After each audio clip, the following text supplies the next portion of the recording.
like the Capitol. 2 Capitol Hill police officers have been injured. We're hoping for the very best for them and their families during this very, very difficult time. The suspect, we are being told, also has been taken to the hospital. You know, there's going to be a lot of questions there about what this person was doing and what kind of harm did they want to do after the barricade, after they rammed it. What did he or she want to do after? That's the scary part about all this, and you just don't know what these types of people are going to be doing after January 6th. You just don't know. What's up, ladies and gentlemen? This is the Resistance. Breaking news from out the Capitol.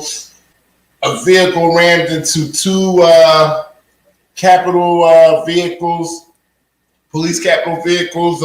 2 police officers are injured. The suspect is in custody. This is breaking news now in D.C. Just making sure that there was no bombs or explosives around the area.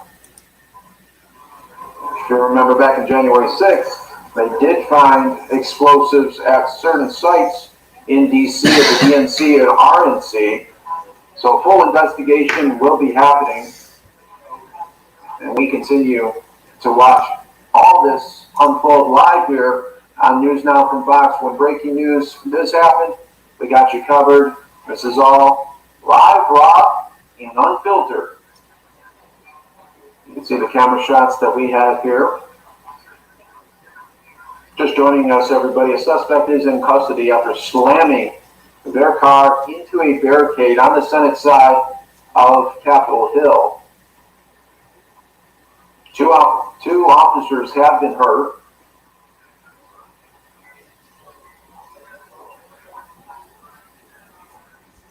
And we're waiting to see if we could get some experts to talk about what we are seeing, how an investigation like this unfolds, especially coming off of January 6th. Tensions are very high, not only at the Capitol, but at places around the country. So what statement did this person want to make? Shouts to Lake Speed. Obviously, this is no accident. You just don't slam into a barricade. What was that person going to do after?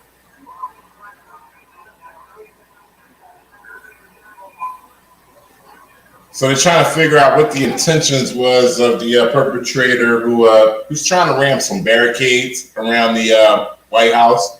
And I guess he also rammed 2 police cruisers as well, Capitol police cruisers. And they're trying to figure out what was his true intentions before he was prevented from, I guess, doing what he wanted, what he really sought out to do. Available to us, we see the ambulance there, as well as other Capitol Hill police reporters.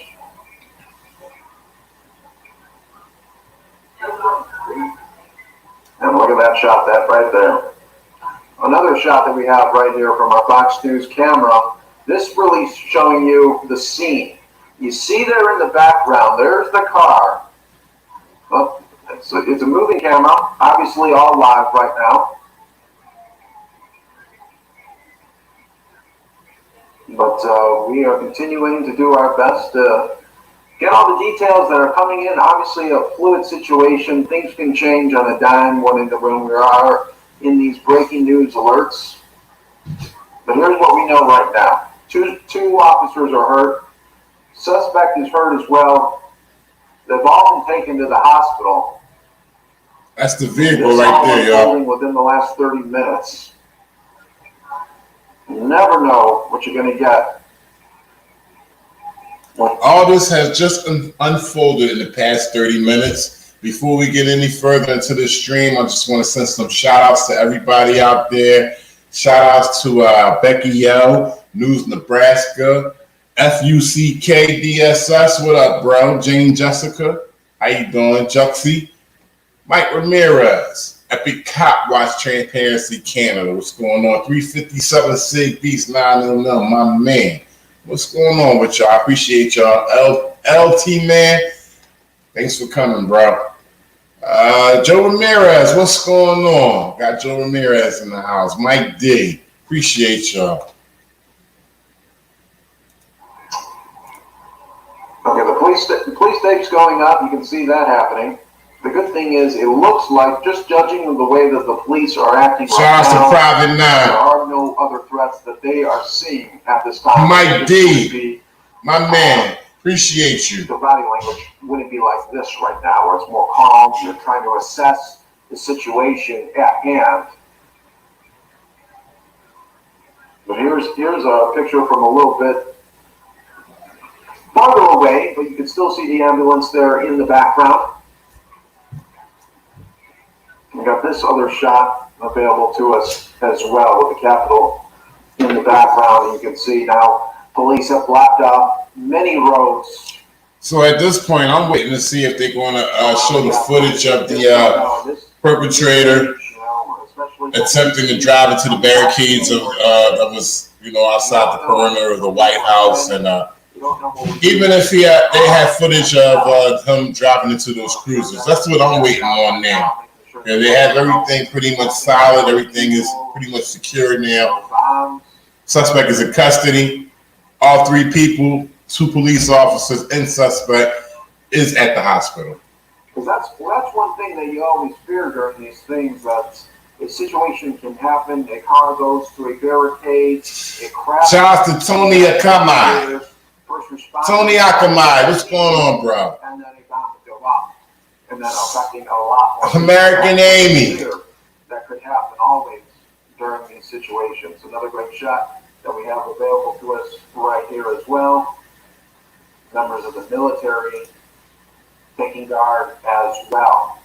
Let's go back out to the shot that where we can see the car into the barricade there. You can see it right there in the background right now. We can get a little bit more information here. Last tweeted about 20 minutes ago saying that the chopper was overhead and was giving us an image of the car there. Oh, look at the shot that we're getting right here. As now you are seeing National Guard members. National Guard going in. Coming to the Capitol now. They are marching in and moving pretty fast. Another available shot here. A police officer. The National Guard comes marching in. Ramjate Chiamai, how you doing? Not just with me. With family to the side. You're right. That's what the center will be answering any questions.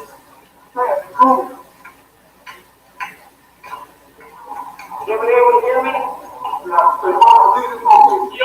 It's just that's where they answer the questions you have. All right, they're telling the media there that there will hopefully be someone that they can talk to in a little bit to give them some details about what happened there at the scene. This is the scene that we are seeing right now, right outside of the Capitol grounds there of that.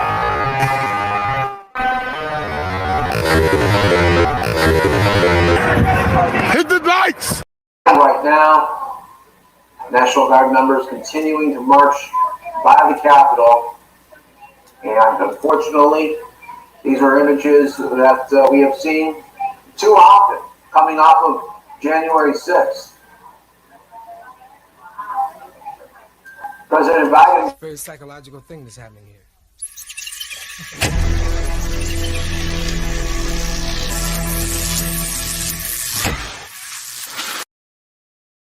Ride at Camp David. We'll be waiting to see what his response will be, what his remarks will be.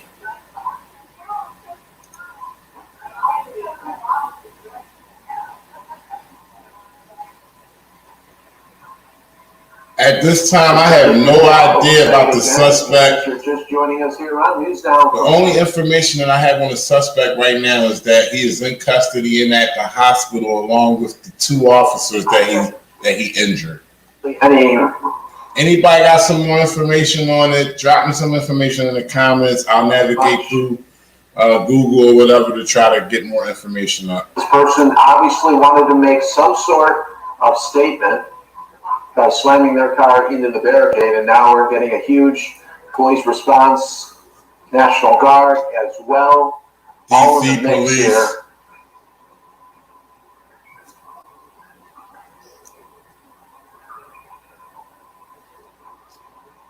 And President Biden has just arrived at Camp David.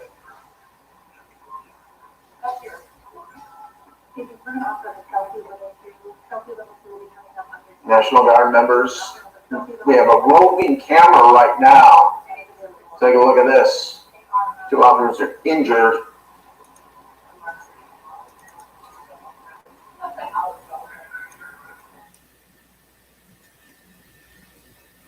All right, y'all. So they got the National Guard going in.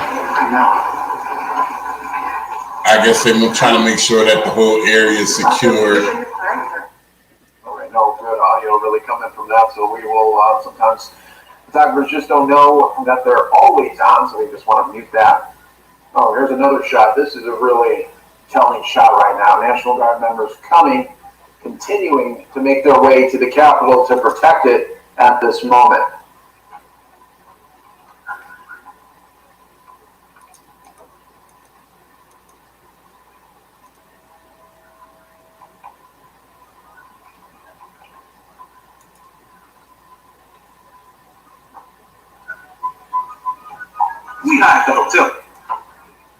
We don't know the condition right now of the officers that are injured, and we don't know the condition of the suspect here.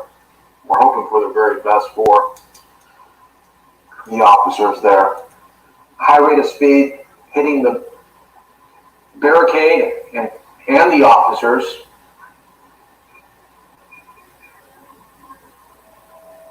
And you can see the Capitol Hill police still trying to give some space there as the National Guard members are coming through right now.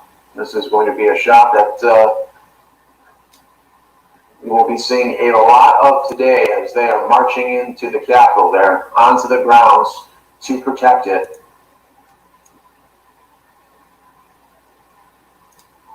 Let's take a listen here at these images.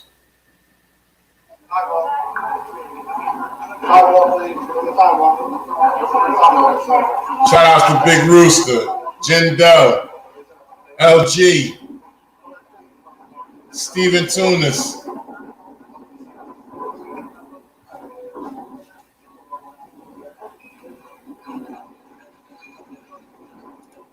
This is live in DC, y'all.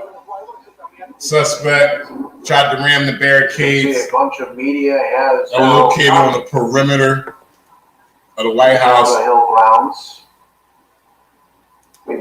And he also injured 2 officers who were in 2 separate Capitol Police cruisers.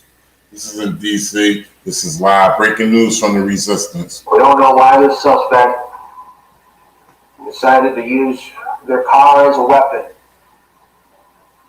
I wanted to try to hurt people. Shout out to Joe Ramirez. I received that cash drop, bro. Thanks a lot. From our here we go. We got tape playback now, everybody. We got tape playback of. All right, here we go, y'all. This is moments ago. This is when they were putting a body onto the stretcher of Breaking one of news. the officers here. So viewer discretion is advised, but we wanted to bring you this tape playback as we were getting it in. Okay, now Fox News is reporting suspect drove into the Capitol officers and had a knife when they exited the car. So he had a knife. That's something new that Fox News is just reporting. Suspect was shot after hitting the officers. Fox News also reporting that as well. You're taking a look here at how it all unfolded moments ago within the last hour here. Critical situation as they... The man had a knife and the suspect, he also got shot as well. Suspect had a knife and he got shot by police officers. That they were taken away because that suspect was shot. But this is, viewer discretion is always... Make sure y'all share this, ladies and gentlemen. You know, we get this tape playback. We gotta then cut away from it too graphic at times. We will now be, I'll show you this shot now right here, as that person is now going into the ambulance. So let's just regroup everybody here, what we have here, because a lot of things is happening so fast in real time here. We have 2 officers that have been hurt. Suspect also hurt, as that person runs right into the barricade, hurts 2 officers. Suspect was shot after hitting the officers, and that's what we presumably saw was, okay, there's a Capitol Hill officer being taken away as well. So a lot of moving parts here. I'm going to try to break it down for you as best we can. 2 of the officers have been hurt. They are being taken away right now. You got a suspect. He comes out of the car with a knife. He is shot by one of the officers. We saw that person being put into an ambulance as well. So mayhem and chaos in coming to DC. the Capitol once again. This time in the form of just one person that wanted to do some obvious harm. And it's really unfortunate. It's really unfortunate. Suspect get out of the car and then had a knife. What y'all think? Psychological operation or just another crazy motherfucker? Oh, too early to tell. But now you are seeing as the investigation does continue. And they are Thank you, American Amy. Appreciate you. Thoroughly. But boy, oh boy, mayhem ensuing at the Capitol. Shout out to Sheila Raines. As once again we are Live in continuing to DC. bring you breaking news images from at the Capitol and around the Capitol during this very tragic time. Shout out to William W.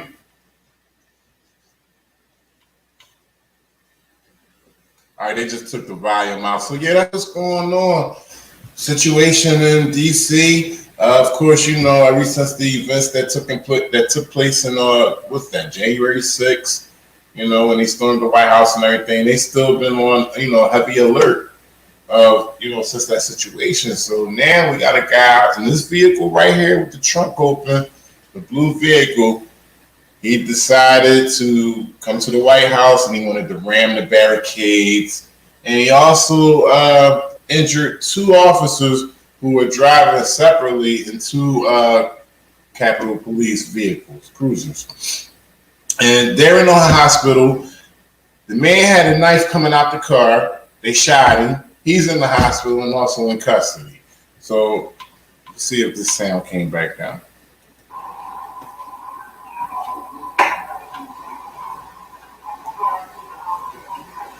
South Nebraska.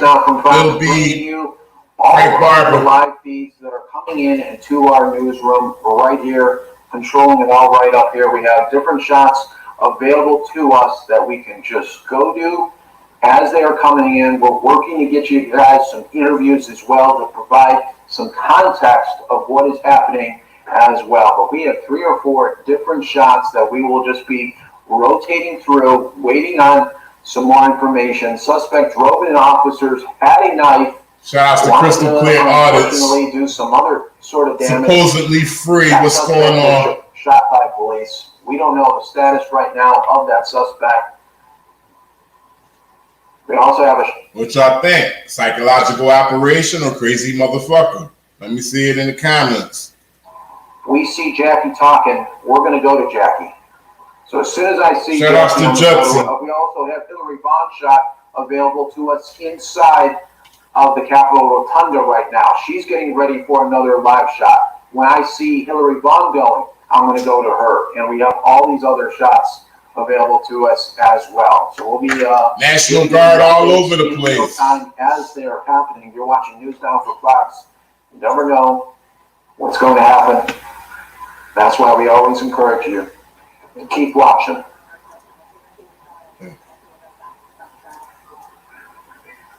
Jackie Heinrich has been really reporting as was happening in real time there. She's a Capitol Hill reporter for Fox News, and we'll be taking that. Hopefully they'll leave us that shot.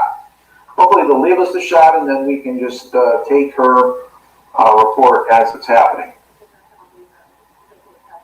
Oh, they took it away, so we won't get Jackie. Okay, we'll work to get maybe Jackie a little bit later for us here on News Now from Fox. But let's just reset it as we are going into a new hour, everybody. Mayhem happening at Capitol Hill. 2 police officers have been hurt and they've been taken to the hospital. A car slams in to a barricade. The suspect comes out brandishing a knife. That suspect is then shot. And now all 3 of them are at the hospital right now. Investigation is ongoing at this very, very moment.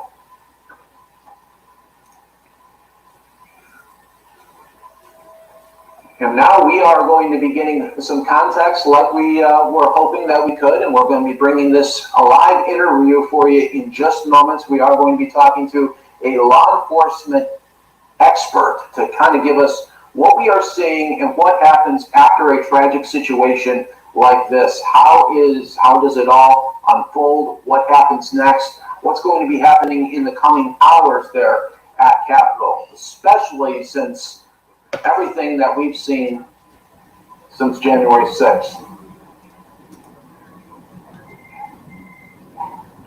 So what we will do here is now bring in our guest here, Darren Wyatt, law enforcement expert, to give us some great context. You know what? We're going to continue watching Fox. You know, I think it's very entertaining on how they do their shit. So instead of switching up right now to go to a more reputable fake news platform, let's just stick with Fox and see how they play.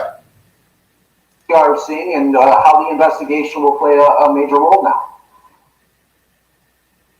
Yeah, absolutely, Chris. I spent 33 years in law enforcement in Southern California. About a third of my career was spent in homicide, both as a detective and as a supervisor.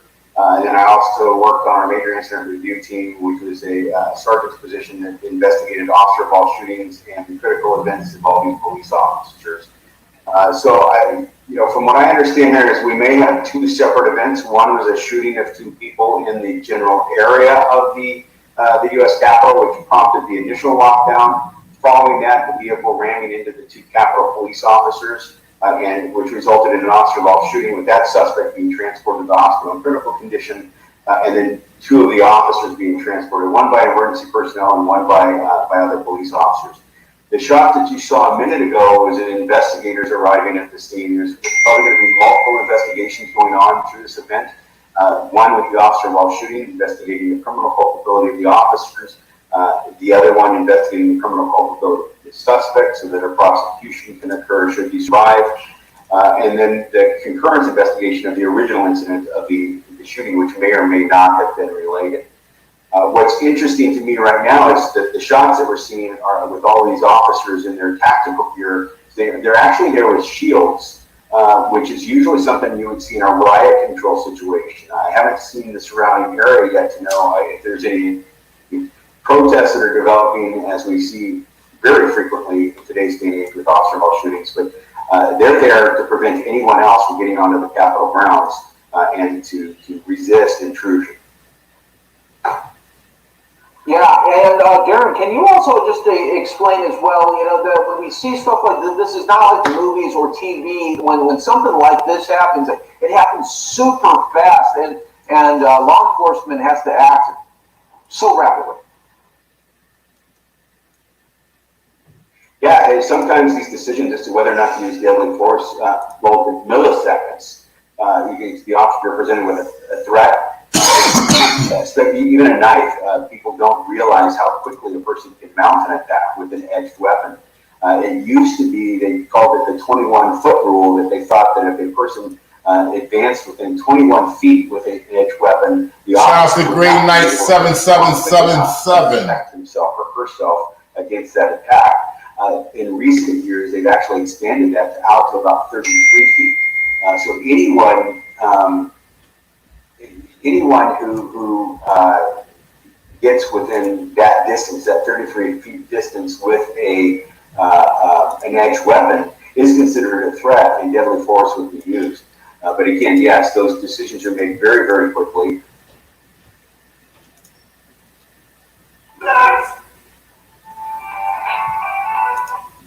Just trying to see if I find something else. Oh.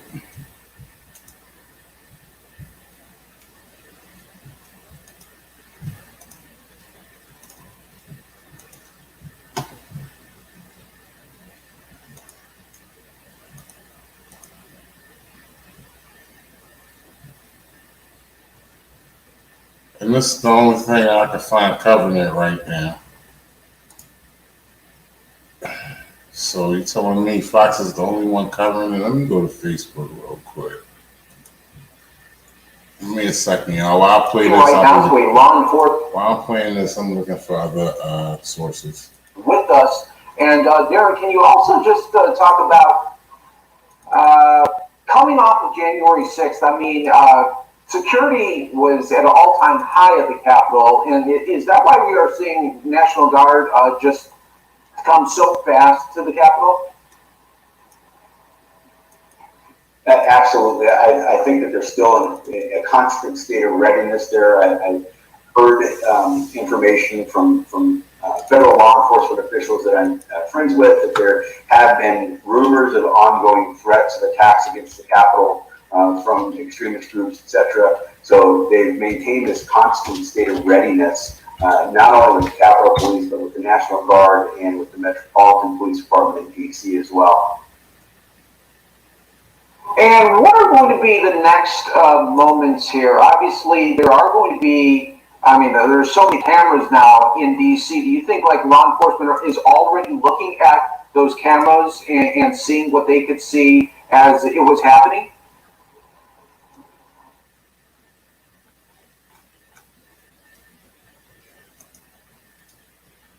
Absolutely. That'll be part of the investigation. The suspect, the officer's reactions to that. That video evidence will be key in piecing together exactly what happened. I hear you, Sheila Rames. Give me a second. What charges might be filed against the suspect, and as well as the justification of the officers for using deadly force. And if that suspect had an ID on them, could they already be looking at the name, social media accounts for this person to make see if there was any threats that were made, or if they were working with an organization or something, or can they already be looking at the name there of that suspect? Potentially, absolutely. I think if there's more than just if he had ID on him, the registration of the vehicle could be key, and then also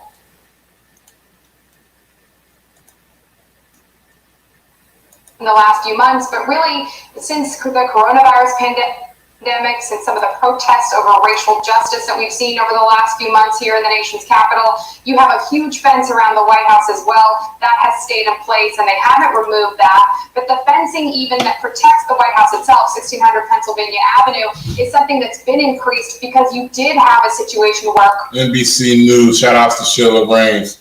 NBC News on YouTube. Capitol, where Congress, we should mention, is not in session, so lawmakers aren't there, but there are journalists inside because we continue to constantly report on what's happening on Capitol Hill, given all of the major news that's breaking around other legislative priorities, and we know that our colleagues down there on the other end of Pennsylvania Avenue remain sheltered in place given this heightened posture as we wait more information from officials who hopefully will brief in the next hour or so to provide even more background on what occurred here, Aaron. All right, Monica Alba for us near the White House right now. Monica, I'm going to ask you to stand by and we'll come back to you as you're able to gather more information. We also have with us Alana Treen. She's a Capitol Hill White House correspondent for Axios. Alana, you there?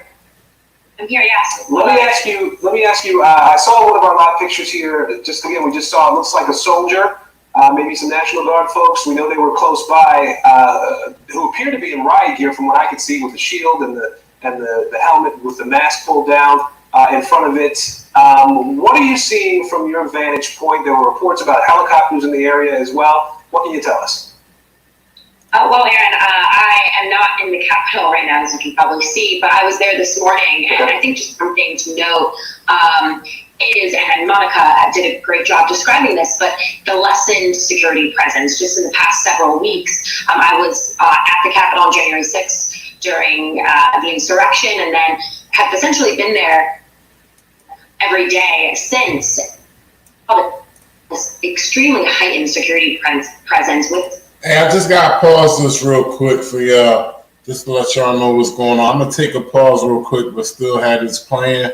But I just made this cake the other day, and I'm about to have the last slice, so I wanted to show it to y'all. And y'all know that I don't sell content, but I do sell recipes. So this is Bitch Richmond's holiday butter cake. Although it's not a holiday, it's good at any time. If you would like the recipe, send me $5 on my Cash App, and you can get that ASAP. I'm about to have the last slice.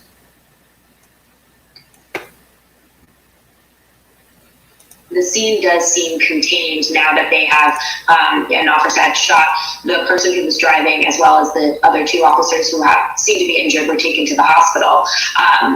I think it's worth noting that there was a helicopter that came. I haven't really heard of anything like that in my time covering Congress. A helicopter flew down to remove those who were injured, as well as the suspect.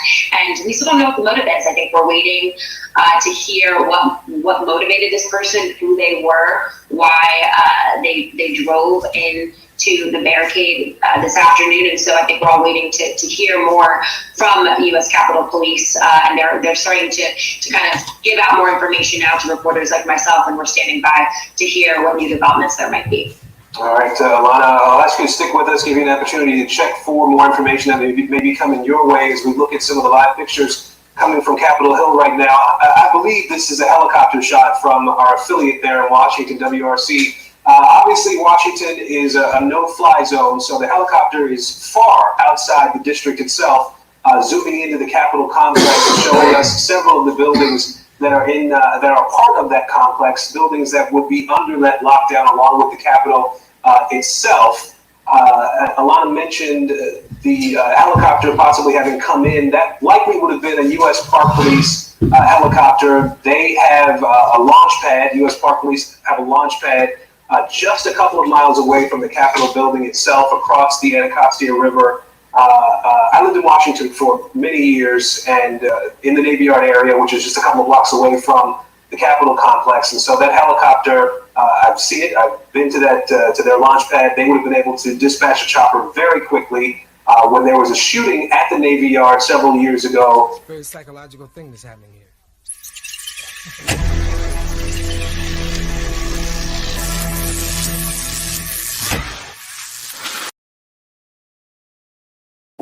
Who had been injured, or people who had been hiding at the Navy Yard, to safety, and so they would be able to come into the Capitol complex very quickly, and as Alana noted, possibly lift an injured person away and take them to a medical facility for treatment, although we did also see DC Fire and EMS respond there as well. Monica Alba has been watching this story develop with me. Monica, what more can you tell us? Well, we're getting our first reaction, Aaron, from congressional leadership. We have a tweet from Minority Leader Mitch McConnell, who says, praying for the United States Capitol Police officers who were attacked at the Capitol. We are still learning what's taken place. Grateful to all the U.S. CP and first responders who are on the scene. So that's the real first official reaction. We're hearing from, again, leadership on Capitol Hill, who we should point out aren't actually physically there because they're back in their residences and in their hometowns and districts, given again that Congress is not in session. So that's what first we're hearing. We're waiting to get more, nothing official yet from the White House or from Speaker Nancy Pelosi's office, for instance, but another little bit of color that I can provide for you here through our colleague Julie Sirkin, who is on the ground. She covers Capitol Hill, and she is really noting a high presence of more National Guard troops who have now marched to that area, and they're carrying shields. So they are also still in a posture where some of them are even telling her this is still a very active and fluid situation, and they were told essentially to march over there in high numbers. She says she sees dozens and dozens who are there. Shout out to Joe Ramirez. I just got that cash drop, bro. Thank you. Appreciate you. Just in case there are also more involved in the response. You might even see them in some of these images with their notable windbreakers that say it in bright yellow letters. They are on the scene already, also responding to what just happened in the last hour or so here, Aaron. Monica, I know you've been monitoring what's been coming out of the White House about this, and Jen Psaki, this happened right as she was wrapping up her press briefing today, so there wasn't a lot of information from there. The president, though, even though he was traveling, we know he travels with staff. There likely would have been someone receiving information about what happened at the Capitol, right? I mean, the president would, at this point, even at Camp David, would have to know something is going on.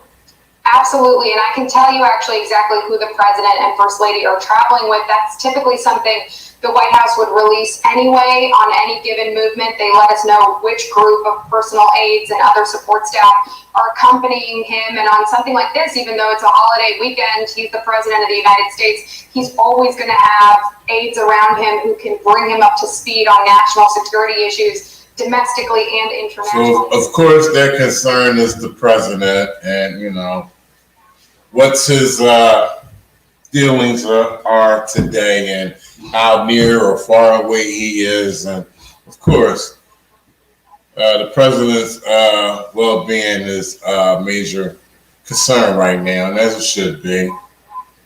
You know, that's their shit. But that's pretty much what's going on right now, ladies and gentlemen. We don't need to hear no more of these scratch paper voice motherfuckers anymore. I guess we got our information for now. We'll keep it playing. Hey, could somebody in the chat let me know if the trial started back up, or is this the main situation right now? I think they might have put the trial on pause and made this the major matter at this hour.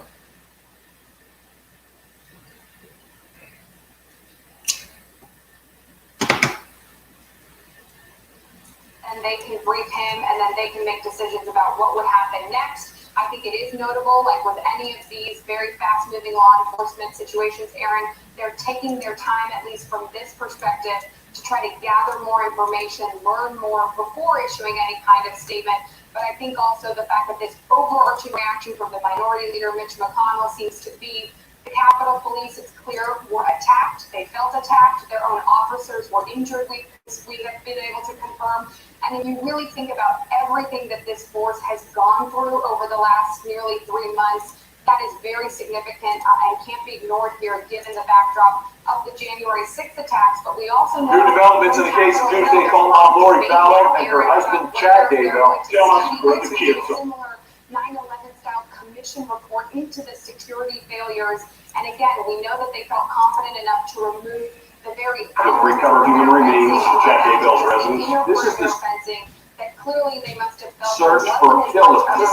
a security threat given the comparison to what we saw in the weeks following the insurrection at the Capitol. But as you can see again from this vehicle, those barriers did their job. They are always going to be up and only removed once Capitol Police have said a car can enter the premises.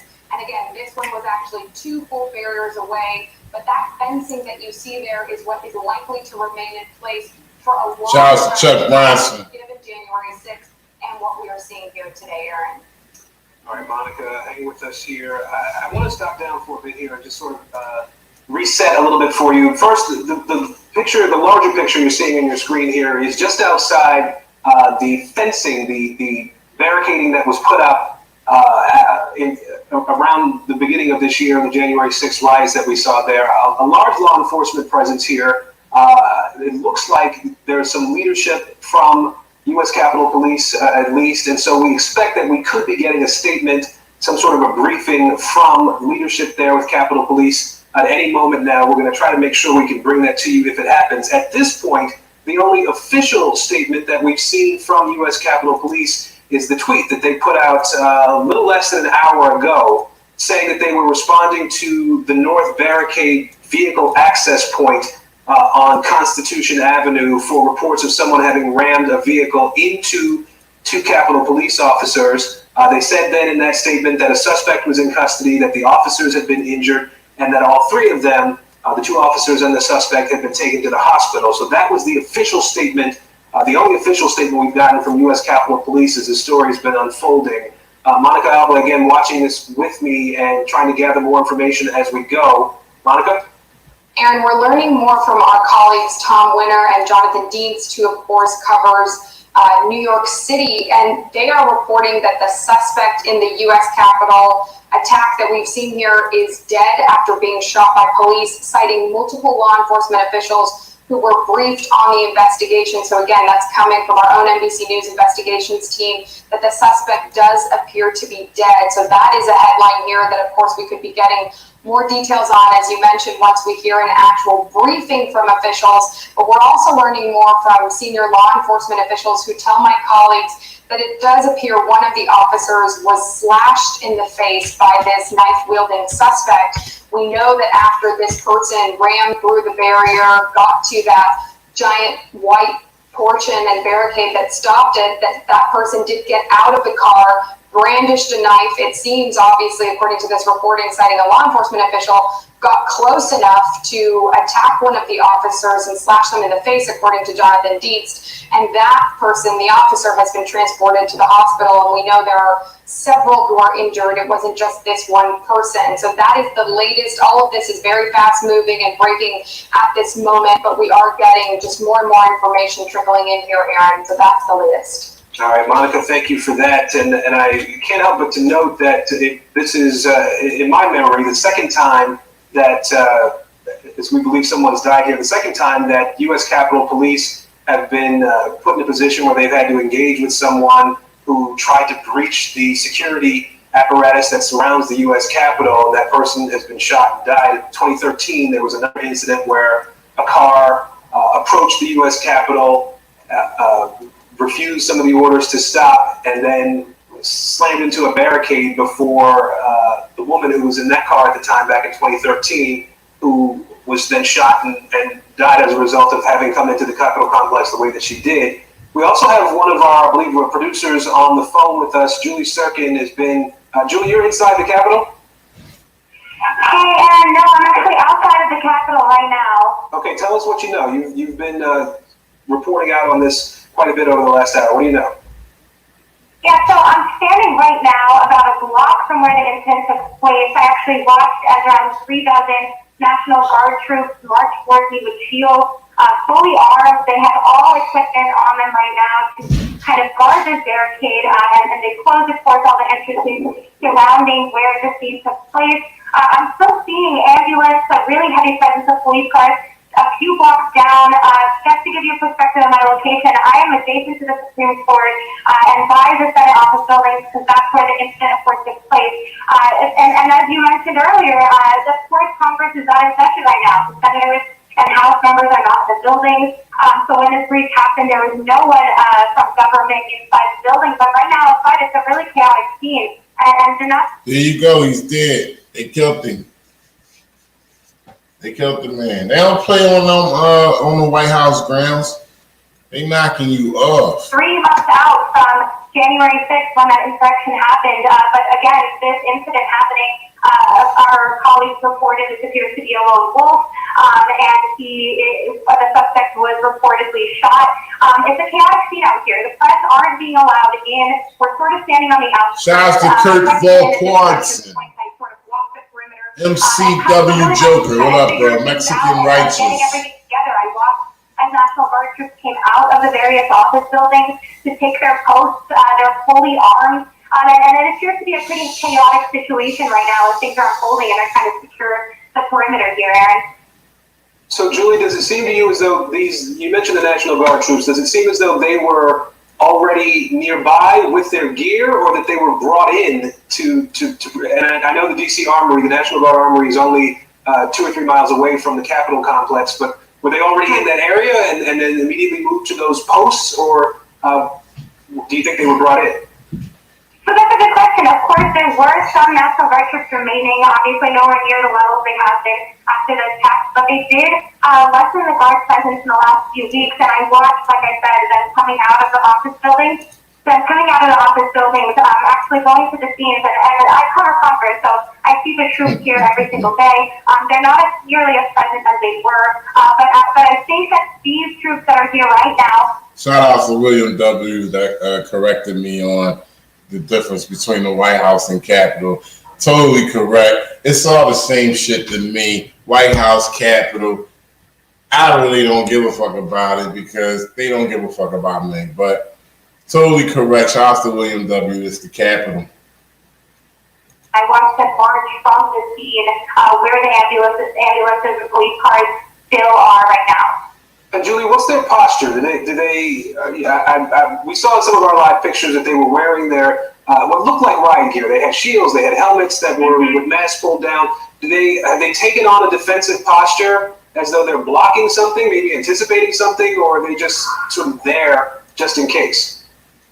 Yeah, I mean, it's hard to say, right? Because their job is to always protect whatever assignment they're deployed to, but they are in full riot gear. They have face shields, they have regular shields, they have their weapons in tow, multiple guns, even the officers here, and they're kind of standing in front of the barricade in one line. Some officers on the outskirts appear, not as tense, not as kind of ready to spring into action, but the ones that are blocking the fences here, this is usually on a typical day where traffic can pass through. They're standing in the entrance in the far right sort of the Senate side of the Capitol complex. Those of you who aren't familiar with it, it takes up a pretty large amount of space, and like I said, the Supreme Court is right to the left of them. So where this incident took place is in a saturated area on a typical day when the Senate is in session. And even when I walked around on the House side of the Capitol, which is of course on the opposite side of where this attack took place, the cops there told me, you can go in this side, and they said, never mind, no, you can't. And I was sort of walking in circles, just showing them my congressional press badge, and eventually they said, you're not allowed to enter anywhere near here. So in the last 20 minutes or so, when the National Guard troops marched up to the barricades here, this is still unfolding. Like I said, the troop level definitely decreased in the last few weeks, but there are still troops inside the Capitol complex, and it's important to remember that just a few weeks ago, the fencing here would have still been up, and now, of course, it's completely bare. And Julie, last thing I'll ask you about the reports about helicopters having landed or at least to come to the Capitol complex. Were you able to see or hear any helicopters in the time that you've been there? Yes. So actually, even now, just a few moments ago, I heard and I saw helicopters swirling around. Really, the last hour or so, trying to take a better look at the scene as this was all unfolding. One officer, even just a half an hour ago, I asked if it was still an active shooter situation before we knew that the suspect was apprehended, and he told me he honestly doesn't know. It could be, and so they're really on guard here and on high alert after what happened in the city just 3 months ago next week, and so this is very much still unfolding. They are still very on alert in their security posture, and we just learned actually in 20 minutes that Capitol Police are planning to give a press conference, which is notable because this is their first press conference since the attack happened on January 6th as well. Absolutely. Julie, I'll give you a moment to look around a little bit more and see what else you may be able to report for us. We'll come back to you. Alana Treen, a reporter with Axios, is also joining us right now. Alana, you've been working some of your sources as well. Have you been able to gather more information?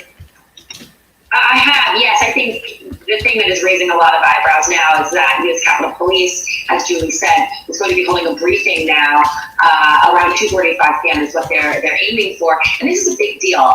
One of the biggest criticisms of U.S. Capitol Police and the fallout of the January 6th attack was that they weren't transparent. They weren't good at communicating what was happening on the ground in real time.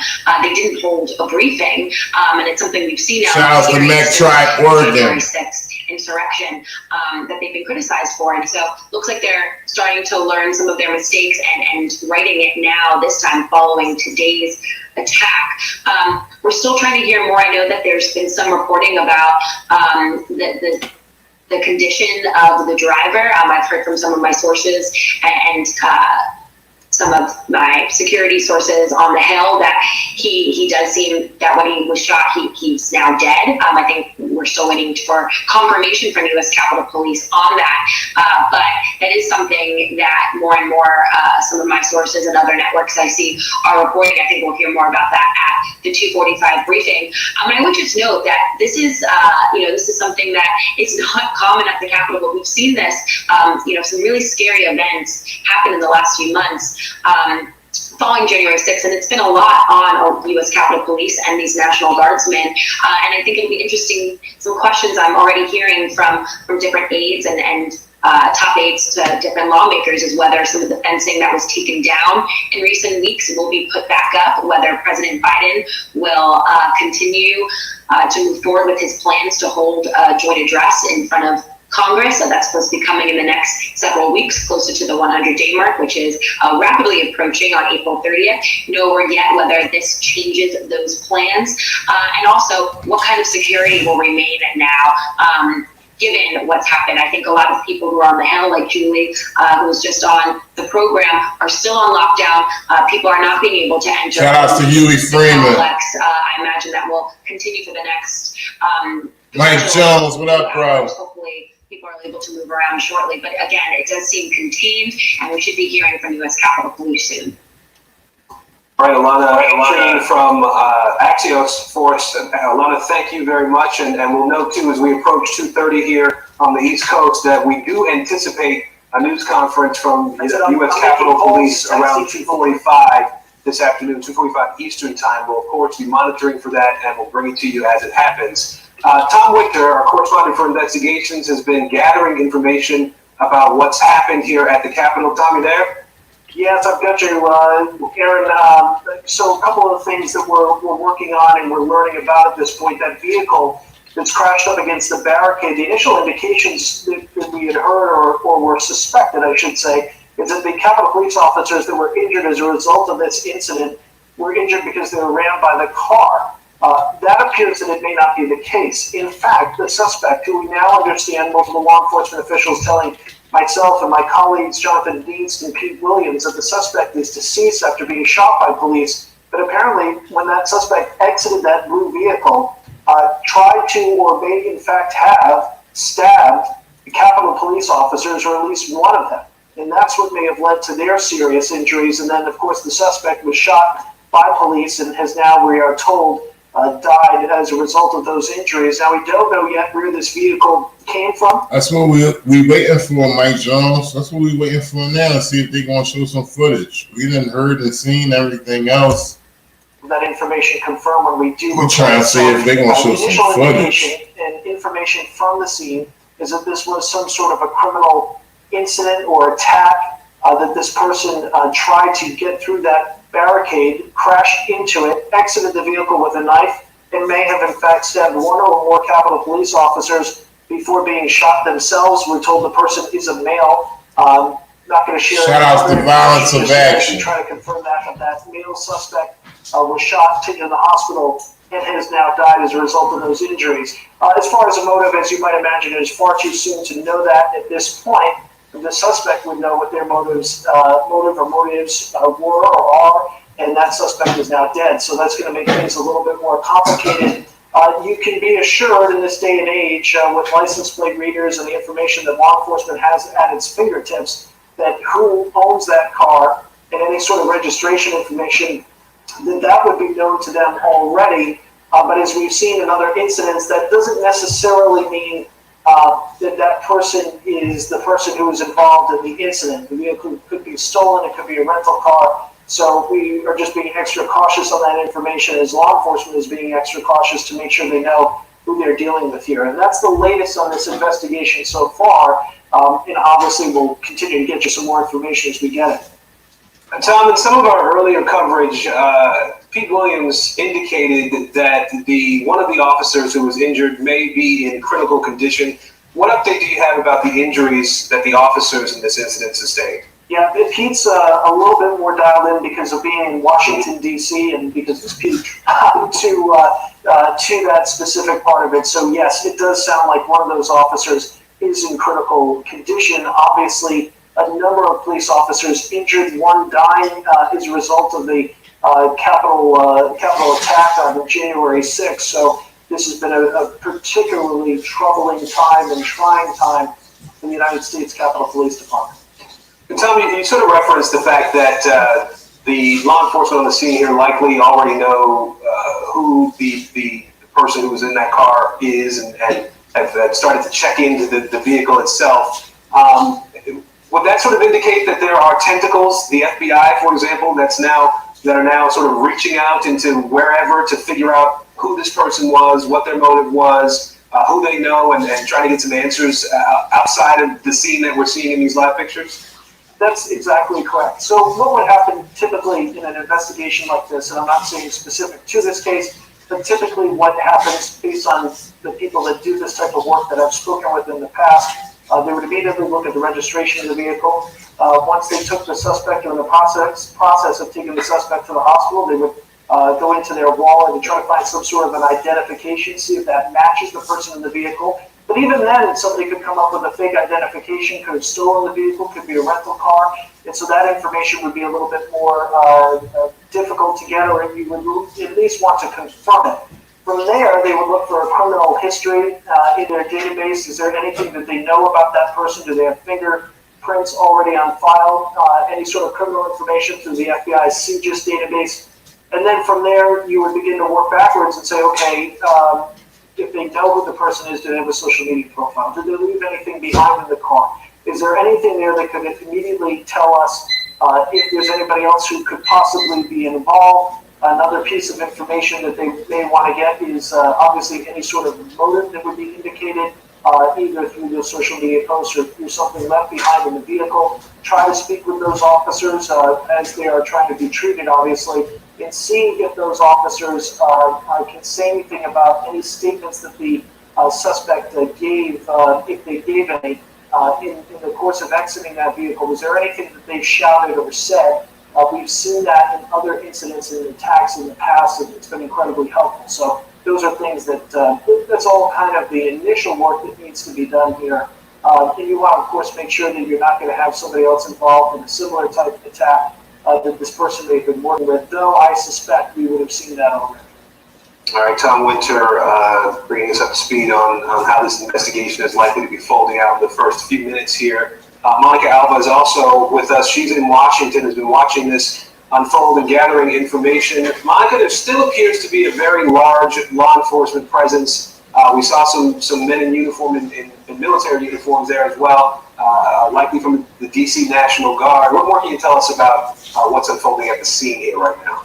Huge law enforcement presence, Aaron, that's right, and I expect that will continue. We're getting a little bit more information about the role that the DC National Guard is playing here. We know, of course, that guardsmen from all across the country were brought in the weeks after the January 6th attack to protect the Capitol. And remember, it wasn't uncommon to see hundreds of them loading buses and to be coming in and out for their shifts. Remember, in those early days, even sleeping on the floor of Capitol Hill in the hallways before cops were brought in and they could make for more accommodations in nearby hotels. So we know with that context that the National Guard, represented from all over, has been brought in, but the DC National Guard specifically today, according to a tweet, deployed an immediate response force which was composed of National Guard soldiers and airmen to the Capitol complex to support the U.S. Capitol Police. And they couldn't get into more details, they said, given again this immediate response force, but it was something that was done so quickly, and that's what I think is really notable here as well. When we look at the time frame, the fact that officials are set to brief in just 10 minutes or so, that is really, really notable given the fact that after the events of January 6th, we didn't even get an immediate briefing from the U.S. Capitol Police. It took so long to get more information from them and from law enforcement. So a very different approach today because, of course, also it's a very different scale. And that's important to point out here as well. The fact that this is one vehicle ramming through a barrier, but that did injure U.S. Capitol officers. And there's a lot that we don't know, again, regarding motive. But now that we're starting to get more details about the suspect who was taken into custody, and we can report and confirm, according to law enforcement officials now, who's dead. We're going to get even more information, but look at what's on your screen right now. It's just dozens and dozens of law enforcement officials on the ground, and then a huge variety of vehicles, of ambulances and police cars. And then outside of that, you see sort of a ring of dozens and dozens of these National Guardsmen who also were deployed with shields, so they're in a little bit more of an active posture than what you would see in the last few weeks. I live in a neighborhood very close to there, and you really have now become very accustomed to interacting with these National Guardsmen who have been deployed, but really they're usually just more casually behind the fence, monitoring, making sure everything's okay. So we're seeing a very, very heightened and different security element to this now, given what we just saw over the last couple of hours. The fact that we're about to get a lot more detail speaks to the urgency and some of the new leadership, perhaps, that was installed here for the U.S. Capitol Police and other agencies because of what experts say was such a failure in terms of what we saw in the initial response on January 6th. So all of that is playing a new role in this narrative of getting us information more quickly. We saw those tweets really come very rapidly just in the hour or so after the event. And now we're also getting a lot more reaction from lawmakers, Aaron, who again, we should remind viewers, are not physically present at the Capitol because Congress isn't in session right now. They're due to come back on Monday, but we are hearing from people like the minority leader and other House leadership who are really putting the focus right now on the Capitol Police officers, extending prayers for them, thinking of them and their families, given that we know at least a couple of them are injured. So I think we can expect to get more on their situations and how they're doing right now, especially those who are transported to the hospital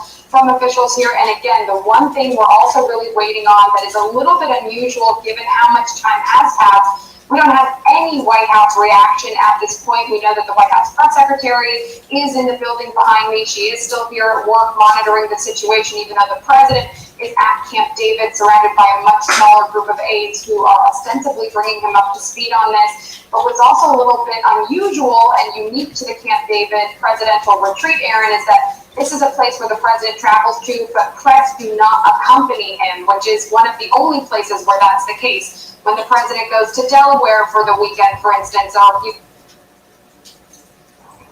has tweeted anything. No, nothing from President Biden yet. He's at Camp David right now. He left the White House earlier this morning, but nothing from Biden's camp right now. Let's see if anything from Kamala Harris, VP. Nothing from her as well. So we'll continue to monitor those accounts there. Let's see anything from Jen Psaki, who's the press secretary for the White House. Nope, nothing there as well. Okay, so we'll be looking to see if they'll be offering any type of statements. We've been hearing statements from some congressional members like Amy Klobuchar, Democrat from Minnesota, Mitch McConnell, Republican from Kentucky, but nothing yet from the VP or the President of the United States. So we'll be monitoring that as well here for you on News Now from Fox, everybody. About less than 10 minutes away. So less than 10 minutes away, we will be bringing you this update from the Capitol Police. What's the latest? What motive did this person have besides wanting to cause fear and terror at our beloved Capitol? Fox News continues to report that the suspect had a knife between a kitchen knife and a machete. So there's that range that we were talking about. And we are getting you that update in just moments here on News Now from Fox, everybody. He said he pulled a kitchen knife and a machete.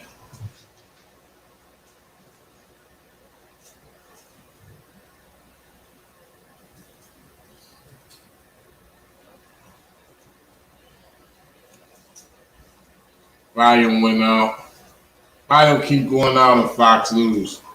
Thanks to all our viewers here that continue to watch with us in real time. This has been obviously a very fluid hour and a half. You never know what's going to happen. You never know the type of feeds that you're going to be getting in. And where the story is going to take you. But we appreciate everyone joining us here. As it's quite the operation here, from me being up here to producers, all trying to get you the information in real time. Just hoping, we're just hoping that we could get during this news conference. Oh boy. News alert here, Fox News just reporting right now. Source tells Fox News that an officer has died. Officer has died, ladies and gentlemen. Officer down and dead. Officer has died. Right now, as it continues to happen in real time there. Officer dead. Has died, so. You heard it on the Resistance Channel first at the Capitol. Officer dead. Let me just update the banner here for everyone in case people are coming in. Exactly. Let me do the same motherfucking thing. Boy. President Biden is at Camp David, but unfortunately we have lost another. We lost another police officer at the Capitol. Suspect is dead as well. 2:45 Eastern, we will be getting this update. Looks like the update is going to be happening right now. We have the officials here. Well, let's listen into this. Boy, that is not the update that we just wanted to give to you just moments ago there. Capitol Hill police officer has died. Another one is injured. Suspect is dead. We're getting the update right here live on News Now from Fox.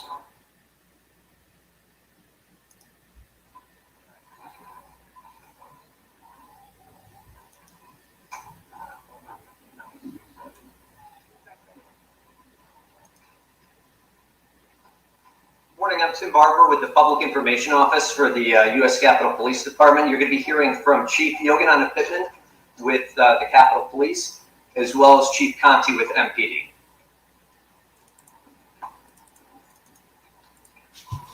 Good afternoon, everyone.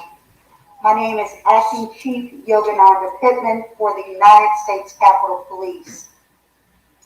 It is with a heavy heart that I come here this afternoon to shed some light on the incident that occurred at the United States Capitol. At approximately 1:02 hours this afternoon, a suspect entered what we refer to as the north barricade of the Capitol. The suspect rammed his car into two of our officers and then hit the north barricade barrier. At such time, the suspect exited the vehicle with a knife in hand. Our officers then engaged that suspect. He did not respond to verbal commands. The suspect did start lunging toward U.S. Capitol Police officers, at which time U.S. Capitol Police officers fired upon the suspect. At this time, the suspect has been pronounced deceased. Two U.S. Capitol Police officers were transported to two different hospitals, and it is with a very, very heavy heart that I announce one of our officers has succumbed to his injuries. We are not able to release any information, names, age, date of birth, or anything of that nature at this time, because we still have to notify the next of kin. I just ask that the public continue to keep U.S. Capitol Police and their families in your prayers. This has been an extremely difficult time for U.S. Capitol Police after the events of January 6th and now the events that have occurred here today. So I ask that you keep our U.S. Capitol Police family in your thoughts and prayers. At this time, I'm going to turn it over to the Metropolitan Police Chief, Mr. Robert Conti, for the Metropolitan Police Department's portion of this investigation. Thank you.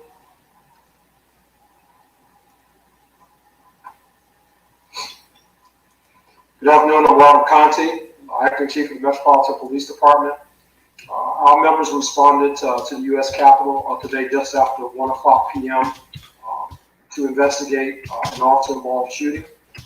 At this time, the Metropolitan Police Department's Homicide Division, as well as our Internal Affairs Division, will now take over the investigation with respect to the shooting death that occurred, as well as the officer's death.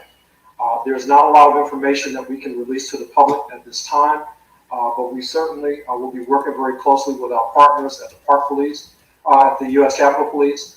At this time, I just want to extend my deepest condolences on behalf of the entire Metropolitan Police Department to all of the officers at the United States Capitol Police for their service and unfortunately for the loss of life that have occurred here today at the United States Capitol Police.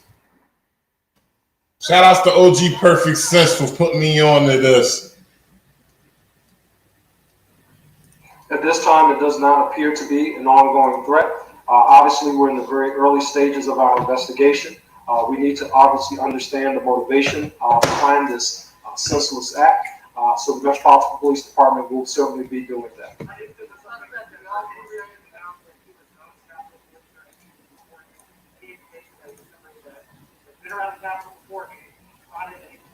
It does not appear that he is known to the Capitol Police or the Metropolitan Police Department at this time.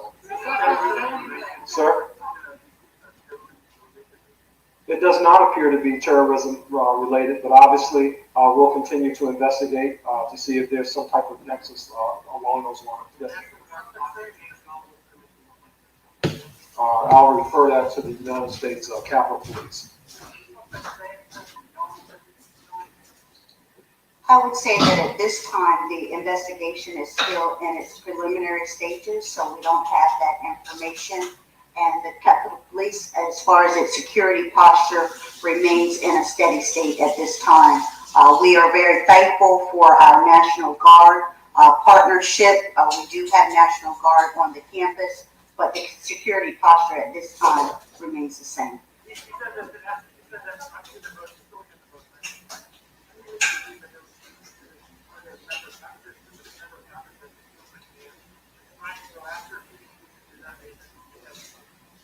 We do not have the suspect on file with the Capitol Police, so there's no indication at this time that there's any nexus to any member of Congress.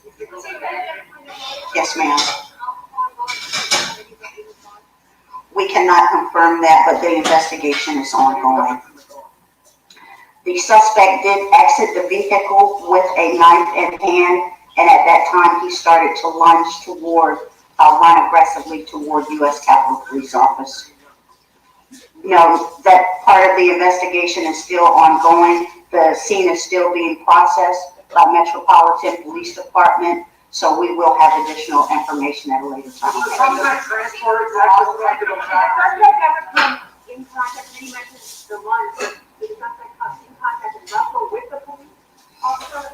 The investigation is ongoing. From what we can see from video at this time, I do not see the suspect wrestling with a U.S. Capitol Police officer, but when he exited the vehicle, the knife was clearly in his hand and he did start to run toward the officers. So at this time, this is all the questions that I am going to take. I turn it back over to Metropolitan Police Department's chief. Again, I ask you to please keep the United States Capitol Police family in your thoughts and prayers at this time. It has been an extremely difficult and challenging year for us, but we will get through this, and we do appreciate the community's support. Thank you. Hey, folks. We understand that you guys have a lot of questions. Obviously, this is a complex investigation. We are going to be putting out more information as we can on social media. And if we decide to do any more briefings later on, we'll, of course, let you guys know right away. Thank you.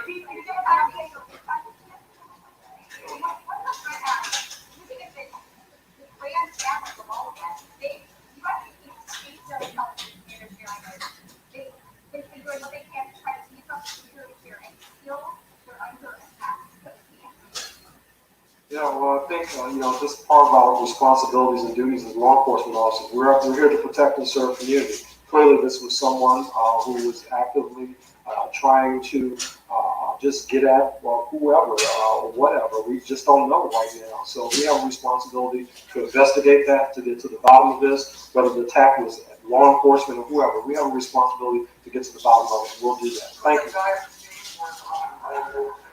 Mayhem at the Capitol, and just such sad news coming from that news briefing. Now we're learning that one officer has died there. Still another officer that is in serious condition at this hour, and the suspect is dead as well, as happening very, very fast, and all unfolding this afternoon at the Capitol. All right, everyone, Mike Page here, continue to roll on right here on News Now from Fox. Well, let's bring back in Darren Wyatt, law enforcement expert, helping us break down all the images that we are seeing here right now. And Darren, thanks again for joining us here today, and just a very, very sad day that we are learning about. A lot of new updates since the last time we talked. Yeah, absolutely. And what many people don't know is this: the death of this Capitol police officer is the 90th officer who's died in the line of duty in 2021, and we're on April 2nd. That's almost a 100% increase for last year. A 15% increase in officers who've been killed by gunfire so far this year over last year. So extremely sad. The fact that the suspect is deceased as well, it kind of limits some of the information that the investigators will be able to ascertain about what his motive was, because now they're relying on the statements of other people, social media, any manifestos he may have left, any conversations he might have had with other people, but they're not going to be able to get information from him firsthand because he's deceased. I thought that the acting chief for the Metropolitan Police Department was very forthcoming as to what's going to happen right now. There's not a lot of information for them to release. They're at the very beginning stage of the investigation. But as you said, their internal affairs unit is on scene to investigate the criminal culpability of the officers who were involved in the shooting, and at this point we don't know how many of those were. And then the homicide detail is there to investigate both the death of the attack on the Capitol and the death of the Capitol police officer, and the attempted murder, I'm sure what they would have charged the suspect with, of the second officer who was struck by the vehicle. Just terrible news there all the way around. And right now for the officers and really the investigators, it's a jigsaw puzzle that they just received right now. They got so many different pieces to take a look at, including, they're going to be looking at phone calls, emails of this person, pretty much everything in this person's life they're going to really dissect here in the coming hours. Well, I think it goes beyond the coming hours. It will be the coming days, weeks, and potentially even months, because as you said, there's a lot of things that they'll need to look at. But a lot of that information will require the issuance of search warrants and or subpoenas to obtain that information from cell phone providers, from social media providers, etc. So it's not going to be quick. It will be thorough, and it will take some time to get everything together.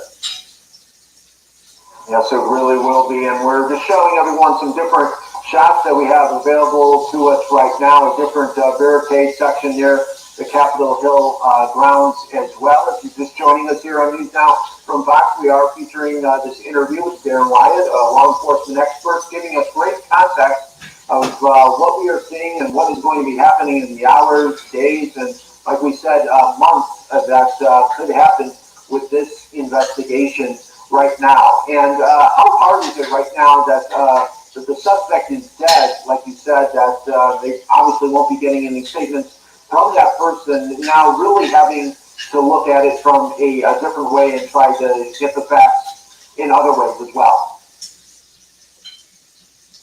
Yeah, there'll be a thorough background investigation conducted on the suspect. They'll be diving into his past, all the way back to see what kind of contact he's had with law enforcement. As we heard the acting chief say, he did not believe that the suspect had prior contact or is known either to the Metropolitan Police Department or to the U.S. Capitol Police, which kind of begs the question, is the suspect even from the local area, or did he come from outside the area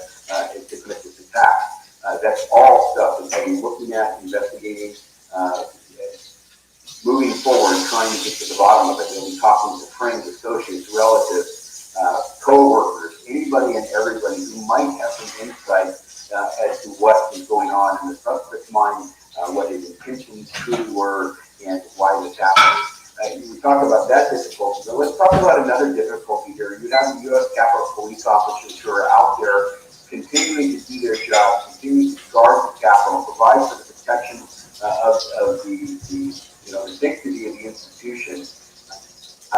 Yet they know that their colleagues. Shout out to OG Perfect Sense. And that's a very, very difficult, highly emotional event for them. But they're still. Yeah, such a great point there on how, and even seeing the images when we were showing it to everybody when it was happening live in real time, just even for first responders that had to give aid to the suspect, and we were seeing them rush that suspect into the ambulance. I mean, right there, it just shows you just how first responders at a moment's notice have to even aid to the suspect. Yeah, absolutely, and that is something that has changed significantly over the last 25 years or so, and it really came about after the North Hollywood Bank robbery shooting in 1997 with the Los Angeles Police Department. When those two suspects were shot, there was criticism over the fact that the law enforcement did not provide medical aid to the suspects. They handcuffed them and they waited for paramedics. And that drove a change in law enforcement. We progress and we learn from our past mistakes and we move forward. But now there's a high emphasis in law enforcement. Then when there's a critical event, and even when an officer uses deadly force, it's not something that's taken lightly. And the first thing that you do when the situation is controlled and safe is you provide medical aid to the suspect. And these are guys that are guys and gals, men and women, who many times have just been under attack themselves. The adrenaline is flowing. They've been forced to use deadly force on somebody, and then they're immediately going into trying to save that person's life and providing critical medical care. And there are countless stories across the nation where that has happened, where they literally saved the person's life after they were forced to use deadly force on the person. It's truly remarkable there, just how they have to change really on a moment's notice. Another thing I wanted to ask you, during that news conference, we heard from the Capitol Hill Police that they don't believe that this is terror related, but how could this not be terrorism when somebody was obviously trying to do harm not only to officers, but maybe the Capitol Hill building as well?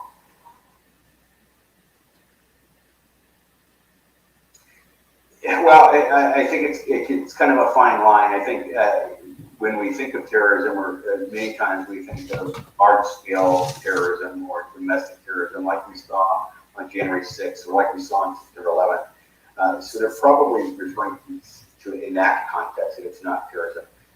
Clearly, there was an attempt to attack police officers. One is deceased, and to attack the Capitol building itself. Although the suspect had to know that he would not be able to actually penetrate or gain entry after what happened on the 6th and the high level of security there.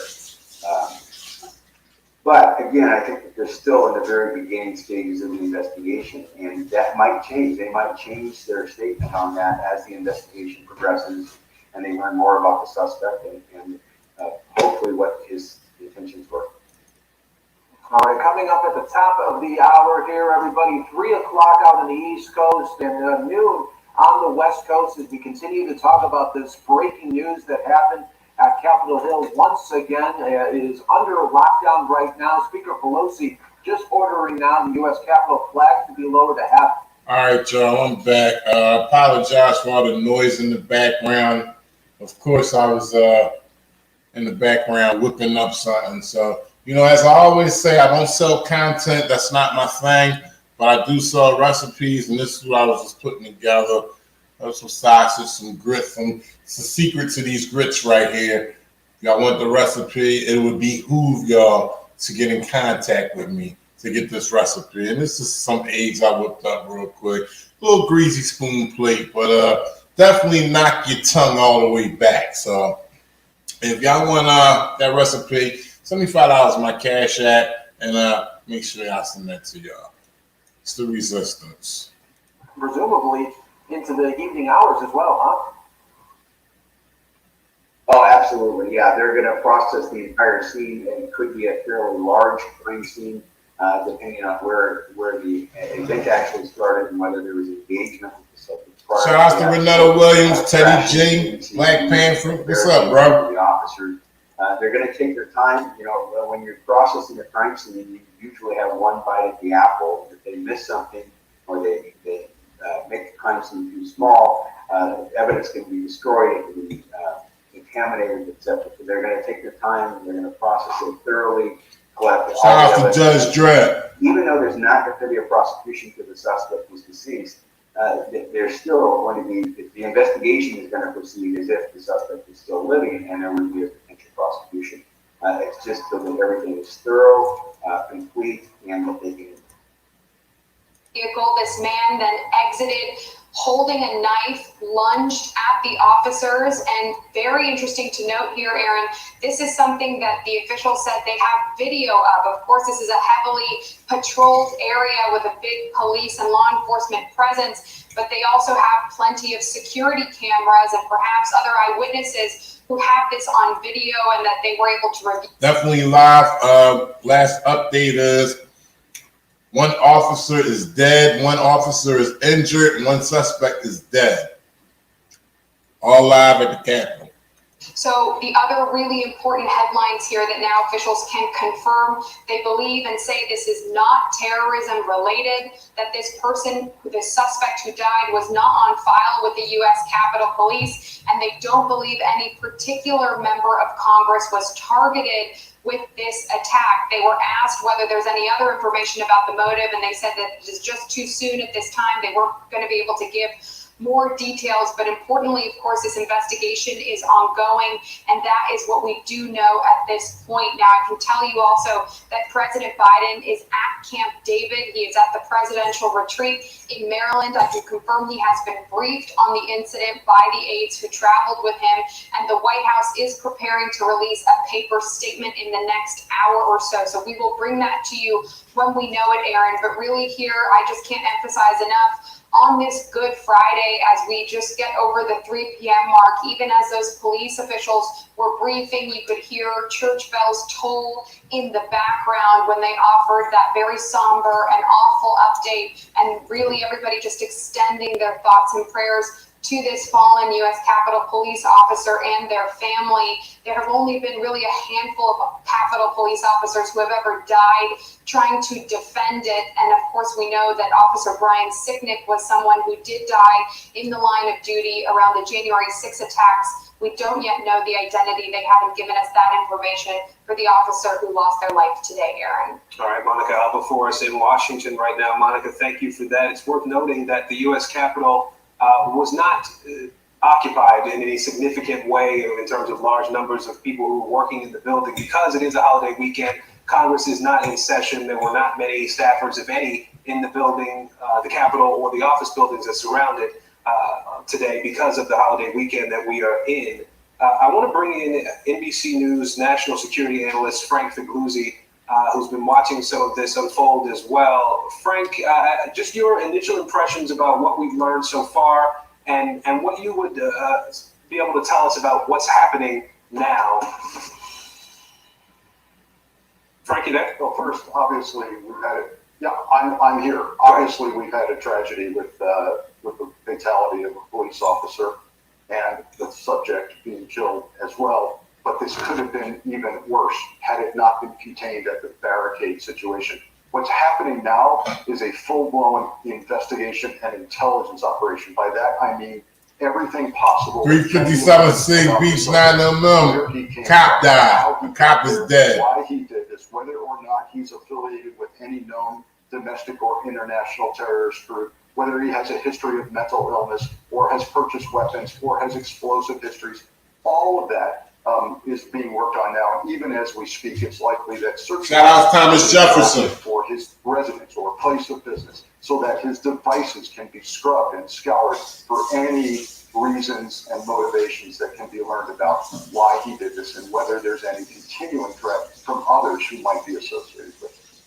Frank, as I think about the response to an incident like this, we know that the Capitol complex and the area around it is fairly heavily fortified. Obviously, the police presence that's there, the barriers that are both always up and only raised when necessary would be options, things that could be deployed here and used to stop potential threats. But talk a little bit about how uncommon, how rare, how surprising it is to have an incident like this happen outside the Capitol. And obviously, we can't even begin to compare it to what happened on January 6th, a much different sort of incident versus what we were seeing here today. Well, I think we're in an era now, while it's not unprecedented, we're now moving into an era where the Capitol building itself, the iconic symbol of our democracy that is now becoming a target of its own. It used to be individual senators. Edward Bishop, shout out, Free Thinker 59, what's going on?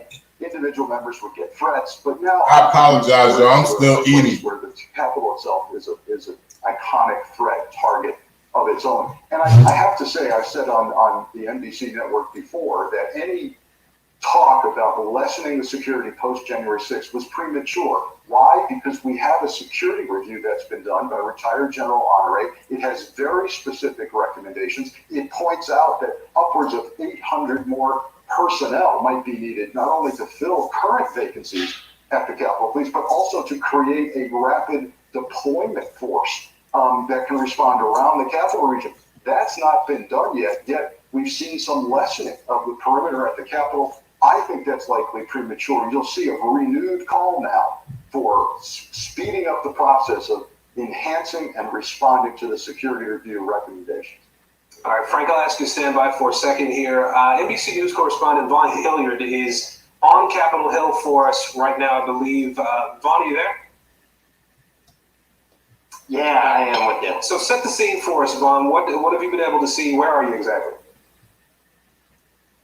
Yeah, we're right here on the corner of First and Constitution. I'm going to kind of give you a little sense of where we are. If you swing over here to our right is where actually the U.S. Capitol is, and it's just up this hill. This is Constitution Avenue, where the scene of the incident took place here.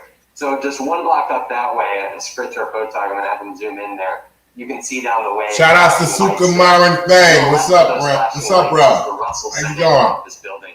Every single member of the Senate has an office in the actual Capitol complex, and you can see where that incident took place is actually situated right between those Senate office buildings in the U.S. Capitol. You can see obviously behind us here, there's an array of National Guardsmen who have been in Washington, D.C. ever since January 6th, the day of the insurrection. But what you see here is not what you've seen here in the previous weeks. There was an immediate response team that the Pentagon has confirmed that they sent out from the National Guard to assist with the situation out here over these last 2 hours. There's still 2,300 National Guard that have been remaining here in this greater DC Capitol complex area here over the course of these last several weeks to help out with the U.S. Capitol Police. But they actually stood exactly on this very intersection back on January 6th. Now 3 months ago, and it was only. Shout outs to Renetta Williams. We got the Queen in the building, all the way from Wynn, Arkansas. Were brought down in a caravan of police vehicles that made their way down these various streets. These streets are this winter here have been the quietest of any winter in Washington D.C. This is not normally what this Capitol complex looks like, and I got to tell you. It was just under 2 weeks ago, actually, 2 weekends ago, when they began taking down that layer of fencing here that restricted folks even up until this point. And there was sort of a spring atmosphere in the air when that first layer of fencing began coming down. But what you can see from the images of the incident there, where that car hit those barriers, is that other layer of fencing. That is not normally there. That fencing went up in the days after January 6th. It was General Russell Honore who was tasked by Speaker Nancy Pelosi to conduct an overview of what security measures needed to be in place so that an event like January 6th wouldn't happen again, or other serious security incidents wouldn't take place. And one of the issues he said is that the government needs to take seriously the threat within. Of course, we still know very little about this individual involved in this situation here. But at the same time, when you're looking at the incident here, what you do see is that a barrier stopped that car. And now we've learned that one officer was injured and another officer killed. This is a security presence outside of the U.S. Capitol complex that not only is protecting the members, but also their staffs, the press, those that work in the Capitol. But also, this is a place where the public comes to speak to their members of Congress, where they can go up, literally walk through the doors of their members' offices. And ever since January 6th, that has not been able to take place. And I think what today's event unfortunately showed us, number one, is that U.S. Capitol Police are playing an ever important role here around this Capitol perimeter here, but also that those conversations that are taking place not only among U.S. Capitol Police, but other federal law enforcement agencies, and as well as the Senate and the House of Representatives about what type of infrastructure needs to be up here long term, that those conversations remain prevalent today, and that this was not just a matter of January 6th, but this is a matter of understanding what security needs to be in place here in the long haul.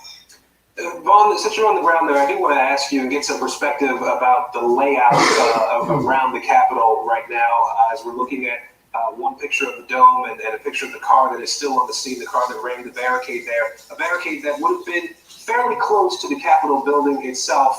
And I'll note for our viewers that the lockdown at the Capitol has been lifted in the last few minutes. Earlier, there were instructions for people who may have been in the complex to not to leave, or for no one to try to enter the complex. They were able to move around inside. The lockdown's been lifted now. But Vaughn, you talked about the fencing that was put up post January 6th, and the fact that so much of it has come down. From where you are right now, in comparison to where this car ran into the area, was there fencing there toward, I guess you're south of the actual Capitol building, yeah. South and west, right?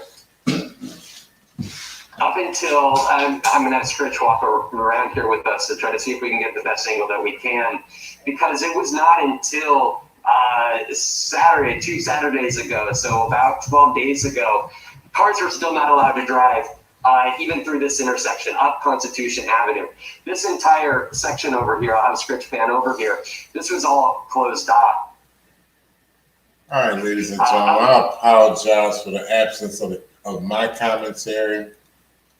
I came across this situation by the way of OG Perfect Son. Shout out to OG Perfect Son for letting me know about the situation here in DC that we got going on, which is one officer dead, one officer injured, and one suspect dead, which is the aftermath of the situation. But I don't know, y'all look like the Capitol is a little sweet right now. Capitol is showing weakness, especially after January 6th. And that don't look good for the country. Really don't. There did not go up until after the events of January 6th. We're already having some conversations here as to what this perimeter looks like here, because you saw some members of Congress say take all the fencing down, and others.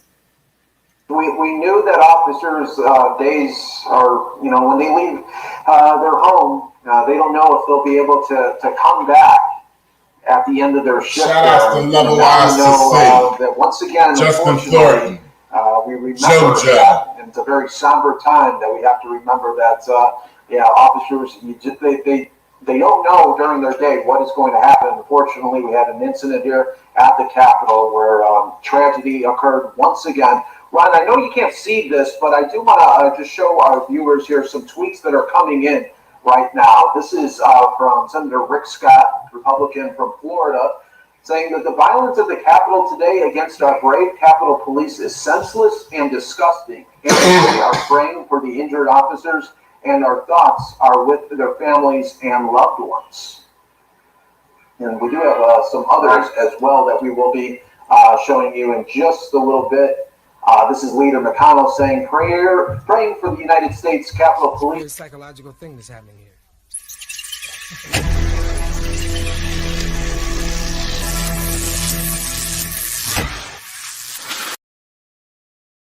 At the Capitol, we are still learning what's taken place. Grateful to all USCP and first responders who are on the scene.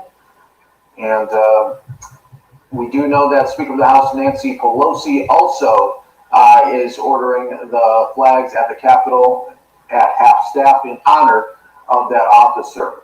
So it's a very, very sad time here, and we are still being joined right now by Ron Hoon of Fox 10 Phoenix, breaking everything down with us and really just giving us the context. As January 6th is still so fresh in everyone's minds here, and we're seeing that, you know, this what appears to be a lone wolf attack, Ron, that somebody had some sort of situation, wanted to hurt people, wanted to hurt officers, and wanted to make a statement being right outside of the Capitol. Yes, absolutely, Mike. And so as we continue to kind of share the latest information as it has been coming in, we can tell you that early on when we heard that there were we had two officers, the early reporting indicated two officers that were injured, but then you heard that they were taken to separate hospitals, so that gave us an early indication that one of the two officers, we don't have any names yet to pass along, but one of those officers may very well have suffered more extensive injuries than the other.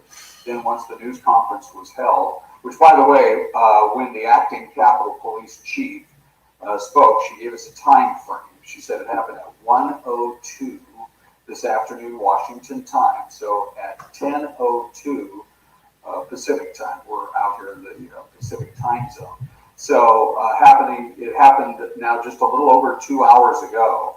And as this individual, we again do not know a lot about him either. What prompted him, knowing that they are currently at the highest level of security, or perhaps this individual maybe doesn't follow the news very closely, or wasn't in a state to know exactly what they were going to be running into. But there's just the security level is so high around the Capitol right now because, as you say, it's so fresh in everybody's mind.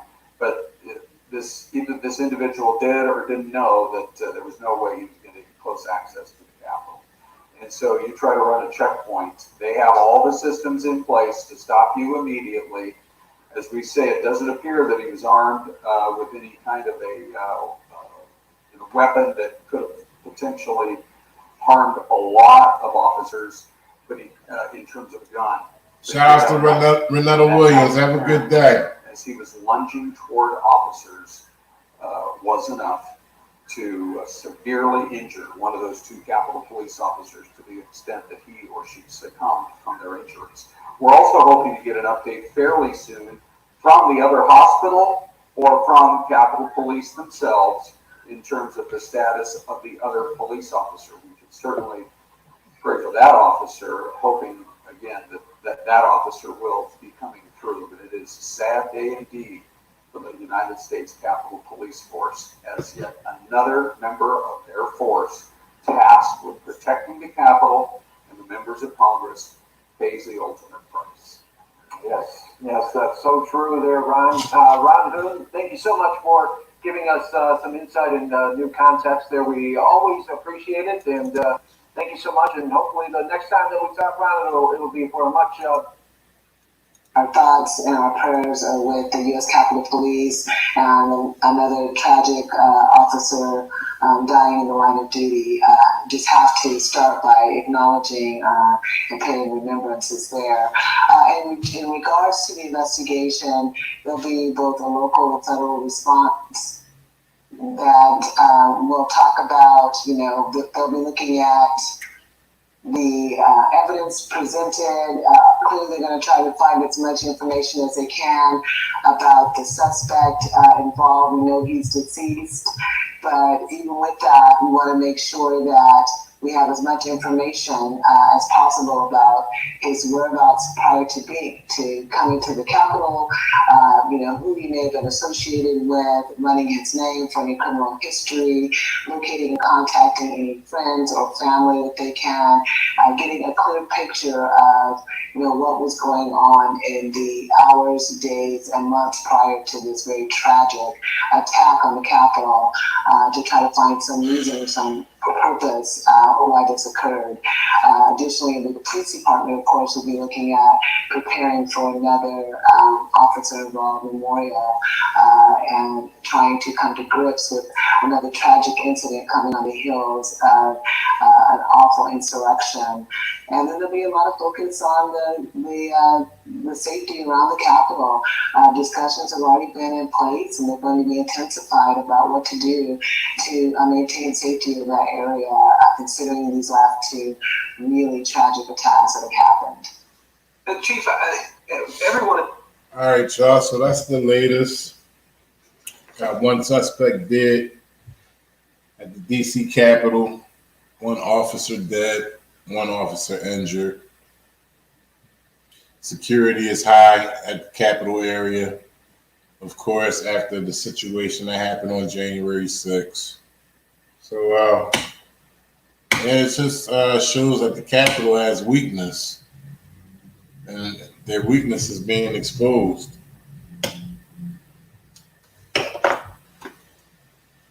Where it's a tragic scenario, and clearly having one of our own dying in the line of duty like this only intensifies the sadness of all of this. And this is not just felt, this is going to be felt all across the nation as attacks on officers and as these discussions about safety around capitals increases. We don't know, again, the motive of the suspect, whether or not this person was a lone wolf or involved in some sort of coordinated conspiracy. But either way, we know that we have to have an elevated sense of awareness at the potential risk to everyone in the profession and every capital, actually, in many cases. So there'll be those thoughts that are going to be, circling sort of in the backs of everybody's minds as they progress forward to collect evidence and bring forward a picture of what happened. All right, former Seattle Police Chief Carmen Best, we appreciate your perspective on this as we continue to watch live pictures from Washington, D.C. A formidable scene here as we see what we believe to be National Guard soldiers and airmen being brought into this area. We were told by the National Guard a while ago via a statement they put out that they were bringing in airmen and soldiers to reinforce the Capitol Police resources that were on the ground there around the scene. Obviously, still a very active investigation going on here, and very likely that these troops are being brought in to help secure the scene. The Capitol complex is large. It is sprawling across an area of Washington, D.C., sort of between Independence, right on the end of the National Mall, the far end of the National Mall.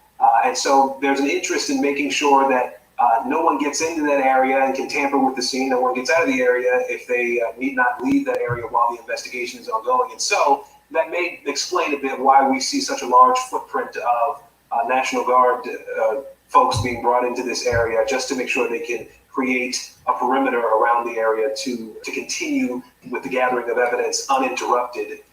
Again, we focused it. Shout outs to We the People. Blue car that you see that is now pressed up against a barrier just a few yards possibly from the Capitol building itself.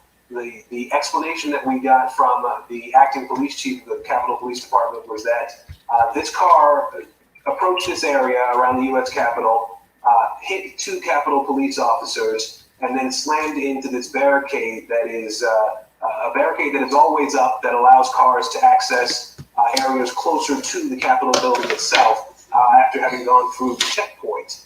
The driver of that car then jumped out, as we understand it from the police chief and video that she and others have reviewed, jumped out of the car with a knife and then either ran at or lunged toward some Capitol Police officers, as she explained it, before being shot by law enforcement there on the scene. The driver of the car taken to the hospital along with the 2 police officers who were hit. 1 police officer, as we understand it, has died, and the driver who was in that car, the suspect in this incident, also has died from his injuries. And so that leaves us now with the scene that you see, the split screen here, where law enforcement are on the scene with heavy hearts, investigating, trying to figure out why this happened. And then there are all the questions that surround a scene like this around how do you prevent something like this from happening again. The Speaker of the House has ordered flags at the Capitol to be lowered to half staff. And we've also heard from the Senate Minority Leader expressing his sadness at the scene that's unfolded here. Other members of Congress saying their hearts go out to the family of the law enforcement officer who died, as well as the law enforcement family itself here at the U.S. Capitol for a second time this year, having to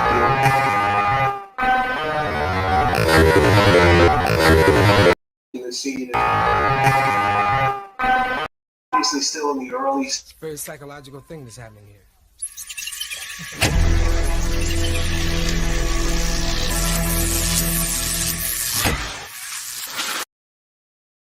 The scene here, still a lot of questions that are unanswered. Just curious about your thoughts about what, as we go forward, what are some of the sorts of questions that you would anticipate investigators are digging into? And we know the FBI has been brought in to help with the investigation here, and they have the ability to start reaching out far beyond Washington, D.C. to look for answers, right? That's true. The FBI will play a very significant role in this investigation. At some point, don't be surprised if they become the primary investigative agency, and that would be a clue that there might be some domestic or international terrorist affiliation that's been discovered. But in the interim, you're right. They are scrubbing all databases, checking with not only the U.S. intelligence community, but foreign allied intelligence services to see if there's any record of this individual anywhere in any database. And then you'll see federal search warrants being drafted for his business, his residence, his devices. There'll be literally hundreds of interviews potentially conducted throughout the United States of relatives, co-workers, to gain a full picture of who this was and what his history was. And then, you're going to see renewed calls and questions about security at the Capitol. We have the benefit of a completed security review after January 6th that told us alarmingly that there were a couple of hundred vacancies already in the Capitol Police Force, that an additional 400 to 600 people would be needed to create a QRF, quick reaction force. We need to know whether that's truly been done or not. I fear it has not yet been done. And there is a positive here from a security standpoint, which is that this horrible incident, tragic as it is, happened at a perimeter. That barricade worked, those officers worked, and we have something horrible, but it happened outside the Capitol, not inside the Capitol. So that's always the issue with security planning, whether you're attending a Major League Baseball game or you're visiting the Capitol, how far out should your perimeter be? And the message, though, being sent today is twofold to those who would think about threatening the Capitol. One, you will likely not succeed. You may die in the attempt. But two, you can get pretty darn close to the Capitol still, even after the January 6th incident. That whole thing needs to be reviewed. Frank, what do you make of the fact that this happened on a holiday weekend? The Capitol was almost entirely vacant as this was unfolding. Congress not in session, and Easter is just a couple of days away, and yet someone would still make this sort of an attempt. It sort of boggles the mind that they wouldn't have been trying to get to a member of Congress, it would seem, on a day like this. Well, we've already heard from the Capitol Police spokesperson that this person's name does not appear in their Capitol Police database. That's a clue that they don't know this person to have ever threatened a sitting member of Congress or senator, or even in the past, a member of the Congress. So that, plus the fact that they're out of session today, tells me that this was not designed to harm members of Congress, but rather it may be the work of a deranged person who simply sees the Capitol as an iconic target or a high-profile target to do something that will make the news. time will tell as to what the motivation was. All right, Frank Figluzzi, thank you, sir. Monica Alba, White House correspondent, still on the ground for us there in Washington. Monica, we've been trying to get a handle on sort of who's been looped in. These officers who are out there trying to protect the Capitol.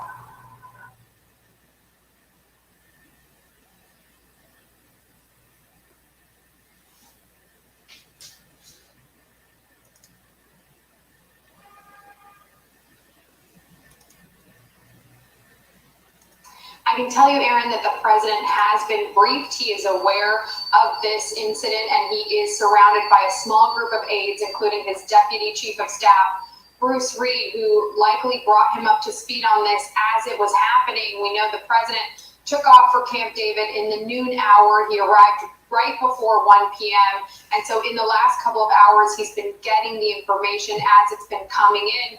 But this is happening at a presidential retreat where there are no reporters. The pool that normally accompanies the president does not travel to Camp David since it is its own executive retreat and it's equipped with all the security. So we know the White House is preparing to release a paper statement. It will likely be in the president's name. We don't know yet what it will say, given that they are still probably monitoring and assessing the situation, perhaps talking to other members and leaders on Capitol Hill and coordinating a response in that way. But we have heard and seen at least some tweets from congressional leadership, and Speaker Nancy Pelosi has already asked for the flags to be lowered. That's not something that has happened yet at the White House. When that does happen, it is usually issued by proclamation, and that has to be put together. And then once that is released and officially ordered by the president, then we'll see the flag here at the White House be lowered as well. That will likely happen later this afternoon and evening.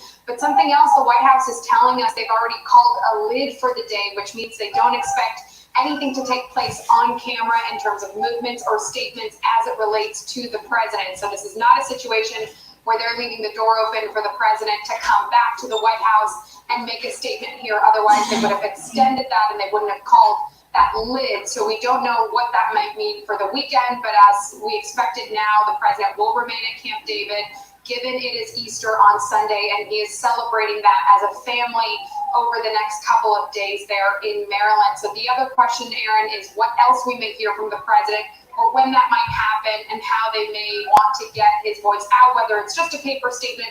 He could always record a video there as well. That's something that we're waiting to hear also from the White House press secretary, who is still here at the White House and working, and we'll see what other details we get and bring them to you as soon as we get them. Monica, I am a bit curious though. Is it unusual? It's been, as I said, an hour and a half now, and no word from the White House, the Capitol, right down the street there. Is it unusual to have not heard something at this point in time?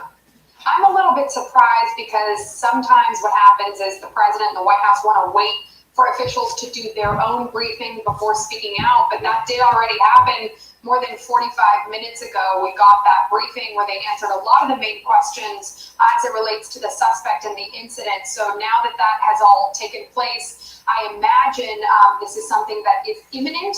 The White House has told us for the last hour or so that they've been working on it. So we do expect that to come in the next little bit, but something else that's hard to know because we can't see what the president is doing or who he's meeting with is there's also a chance and possibility here that he's making a lot of phone calls behind the scenes, that he's trying to talk to people who may have been involved, or he's trying to get in touch with the leadership at Capitol Police also. And so all of those different things sometimes take a lot of time, and the White House isn't giving us any kind of readout of exactly how the president is spending these few hours. Into two of our officers and then hit the north barricade barrier. At such time, the suspect exited the vehicle with a knife in hand. Our officers then engaged that suspect. He did not respond to verbal commands. The suspect did start lunging toward U.S. Capitol Police officers, at which time U.S. Capitol Police officers fired upon the suspect. At this time, the suspect has been pronounced deceased. Two U.S. Capitol Police officers were transported to two different hospitals. And it is with a very, very heavy heart that I announce one of our officers has succumbed to his injuries. We are not able to release any information, names, age, date of birth, or anything. The first people who confirmed that the officer had died was Congressman Tim Ryan of Ohio. He tweeted out that he had been briefed on the security incident and mentioned that this officer tragically passed away. That was one of the first official fonts of information that confirmed that had taken place. We're also hearing from people like Minority Leader Mitch McConnell. We're hearing from Kevin McCarthy on the House leadership side, and then Speaker Nancy Pelosi, who, again, we should point out, all of these people were not physically at the Capitol when this happened. And we know also from law enforcement officials who gave that briefing, they don't believe that any specific member of Congress was targeted in this attack. And they said that the suspect who died was not even on file with the U.S. Capitol Police. So this wasn't somebody who was known to them, and there doesn't appear to be any motive, they say, at this time that specifically ties this individual with any of the 500 plus lawmakers on Capitol Hill, who, again, as you point out, Aaron, were not there today, but who will be back when the session convenes again on Monday. And I think you can expect a lot of debate about what happens now in terms of the security presence. If this was a one-off, if it's not connected to the January 6th attacks, which we simply don't know, it's too soon to say, there may be more calls to restrict the perimeter fencing. In fact, some lawmakers have said that they believe this inner fencing should also be removed, and it should go back to the way it was before the January 6th attack. Whereas, of course, you have others who are very concerned, who say that fencing is critical because it helps stop things like this. And obviously today, what's so important to note here is that the Capitol Police officers did everything they weren't supposed to do. Those barricades did the job they weren't supposed to do. And this situation, of course, is a lot that's still unknown. But what's so horrific is that it was stopped well before that person would ever have been able to even get close to the Capitol. In fact, 2 barriers away from it. But a lot of questions remain about the security posture going forward, Aaron. All right, Monica Alba for us near the White House. I'll point out, since it's loud enough for us to hear it, Monica, there's you're near the White House, and there's always activity, not necessarily or not at all, I would imagine, connected to what's happening at the Capitol. So, Monica, thank you. I do want to note, as we've now seen a written statement from Capitol Police, just a few details here that we hadn't received earlier. In this case, that one of those officers who was hit by the car, by the blue car you see here, was driven to the hospital in a police cruiser. So an indication that that officer at least was hurt badly enough that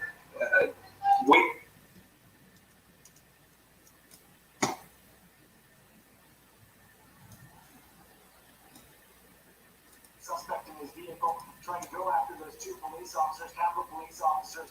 One of them, as you've been reporting all this hour, unfortunately passing away from those injuries. Still waiting for an update on the condition of that second officer, but the suspect also dying. We're still waiting for a lot more detail about what any potential motivation may have been.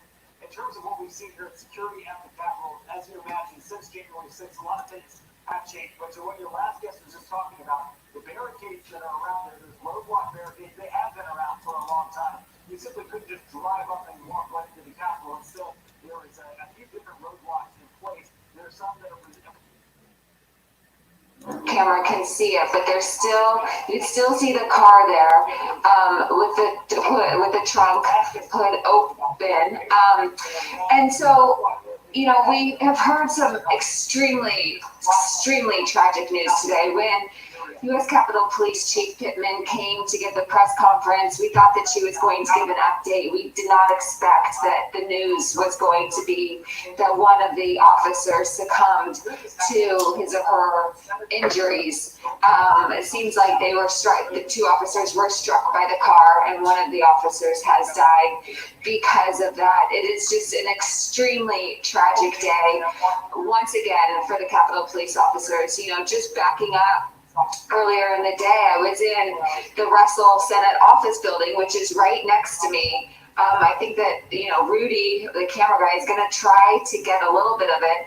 And that is where a lot of where we do our live shots from the Russell Rotunda. That's where our senators have their offices. That's where staff sit in their offices as well. And this entrance to the Capitol where the car crashed into is where members drive through on a daily basis. Staff members walk through on foot on a daily basis. And those barricades, that white car barricade that it crashed into,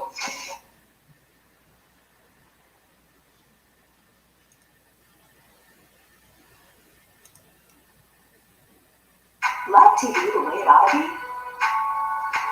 And welcome to the $20 a month later. In fact, while I'm here, I'll mention that most medical elements of gender transition were invented for cis people. If you look at the side effects for a bottle of androgel, which is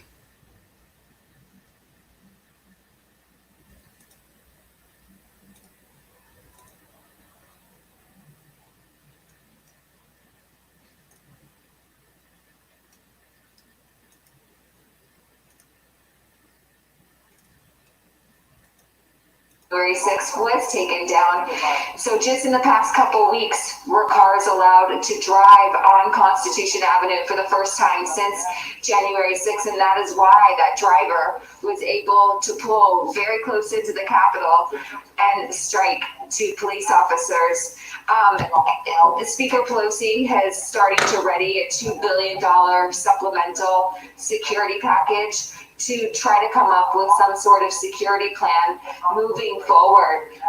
That is a debate that has been underway after January 6th, and this is most likely going to once again change that conversation, because as the Capitol, which has been known as the People's House, as many tourists, many people usually, but in pre-COVID times anyway, would walk these halls, come into the Capitol, have tours. It was a very open place where reporters, lawmakers, aides, and tourists all meshed in the same rooms, in the same hallways, in this very, very, gorgeous building behind me. But once again, we lost there's the loss of the Capitol Police officer today. Was another horrible day after they have been through so much.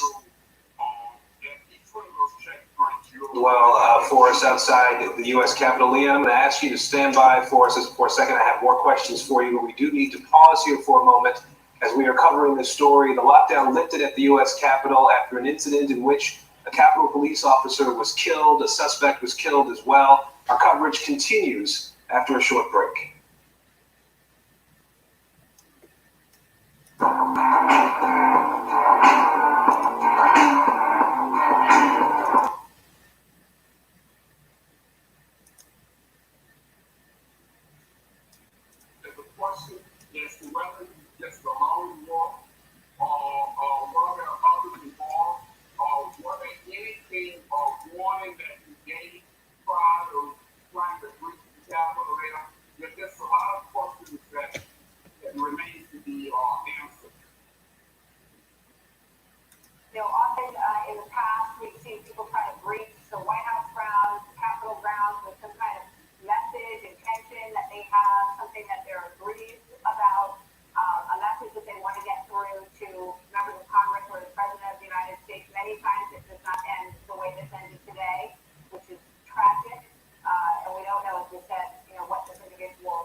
Sound like Ben Crump talking. This feed right here, the volume is low.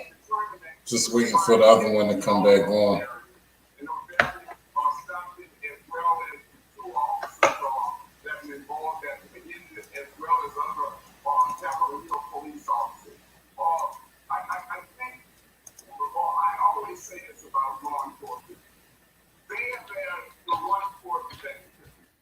These two officers at this checkpoint stopped this individual from going into the Capitol.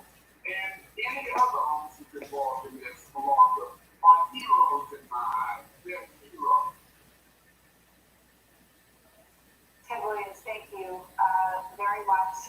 Just going over the statement that came out after the news conference. This one came out at 3:29 from the U.S. Capitol Police. It said just after 1 p.m., a man in a blue sedan ran his vehicle into the north barricade at the U.S. Capitol, striking two U.S. Capitol police officers.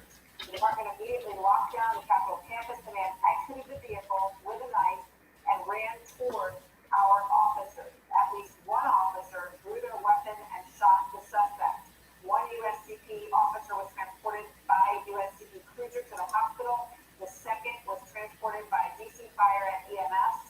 The suspect was also transported by DC Fire and EMS to the hospital where he succumbed to his injuries. So perhaps there should be first be. Ongoing. As you can see here, these officers are standing vigil essentially outside of a hospital in Washington, D.C. If anybody knows which hospital they're in front of, let me know. But there is another officer who is being treated. A way to communicate to not just, and I sit in the committee, the Lynch Branch Committee, and that is looking at how the details of this incident that led to the unfortunate and tragic death of a police officer. But what it shows is that there are people out there that want to hurt us. And so we got to do more. I just want to show you what's happening right now. They're making their. Got to do better. All right, y'all. We on pause right now. Got about a minute, 20 seconds before they come back. Increase. Some of these feeds aren't coming through street, so it's just gonna have to wait for a minute. But yeah, y'all just coming in.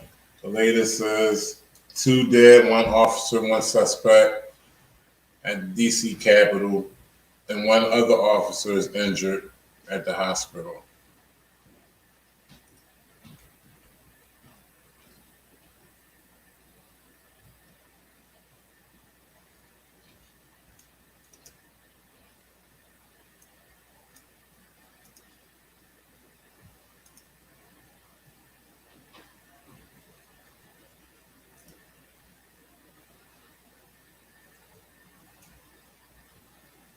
And then to get the choke tighter, be different shitty. Okay, and so I am getting word from the control that part of that clip was cut off. Is that right? Is that what you're talking? Okay. He started off describing something called kimura, which I understand is an arm technique. And forgive my ignorance, Dave, I'm sure you know about this, but I guess he talked about kimura and an air choke were the two things. And so I guess what we want to know at the end of the day, did he know what he was talking about? Your thoughts? Somewhat. Kimura is it's a shoulder lock. My arm is bent and it's a compression on my shoulder itself. It's a shoulder lock. It's a bent arm shoulder lock. It's a technique and tactic that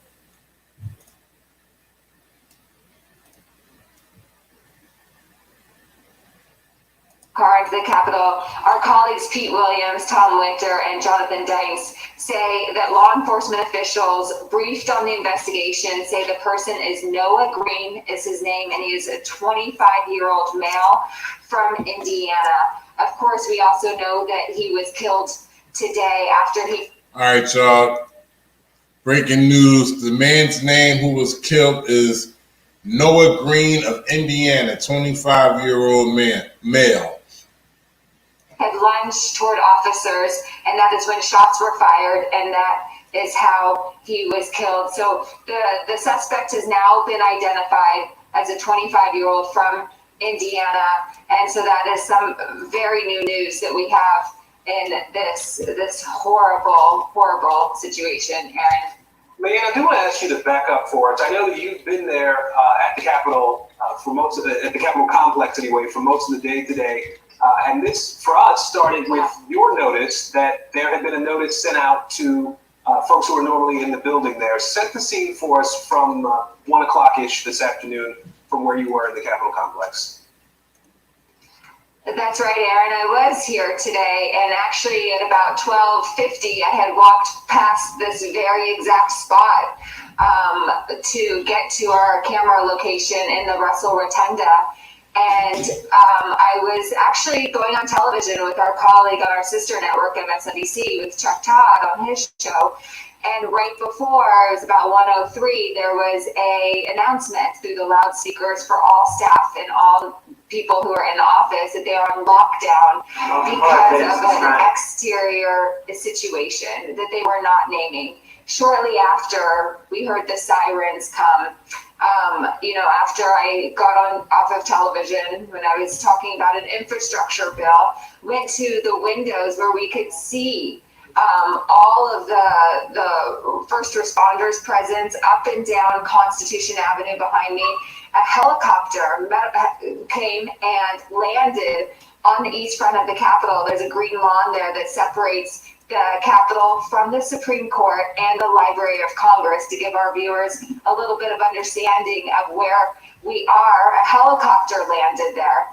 And so this all happened around 1:03, 1:05 p.m. And it was very quick. And so this is the remnants of what happened. We've been getting more and more details since then, now that we know that a Capitol police officer has died today. House Speaker Nancy Pelosi has ordered the flags at the Capitol to be lowered to half staff in honor of him. But I want to also say that things have been so much different around here as far as security is concerned after January 6th, and that is one of the reasons why this is also so heightened. Of course, the loss of life is critical at any moment, but this comes on the heels of a very horrible day, this insurrection on January 6th, where a Capitol police officer, Brian Sicknick, had died, where 2 police officers after that had taken their lives because of it. And the Capitol Police have just had such a tough time. They have been working so hard, so many long hours to keep up with the security demands. I talk to Capitol Police a lot coming in and out of the building. I've gotten to know some of them. And right after January 6th, they were working 18-hour days, 6 days a week. That has slowly been decreased, but they're still on 12-hour shifts, 6 days a week. They hardly get any time off. There's just so many demands on them physically to be here for their job. And they are also simultaneously having to process what happened to them on January 6th, something that many of them have struggled to do and haven't had time to do, as they don't get a lot of time away from here. The morale has been extremely low. There was a report out by retired Lieutenant General Honore that Speaker Pelosi had commissioned that said that they had worked tens of thousands of hours of overtime, Capitol Police, in the past year because they have been understaffed and underprepared. So this is it's just such a very, very difficult day. I can't even underscore how hard this is for this police force who has just been through so much this year. Aaron. Leanne Caldwell for us. Leanne, thank you. I do want to, I think we still have Frank Figluzzi with us, MSNBC, NBC News national security analyst, who's been watching this story unfold with us. Frank, I'll note that sources have told NBC News through Pete Williams that the driver has been identified as 25-year-old Noah Green of Indiana, and that he may have some ties to that region around Washington, D.C., Maryland, Virginia.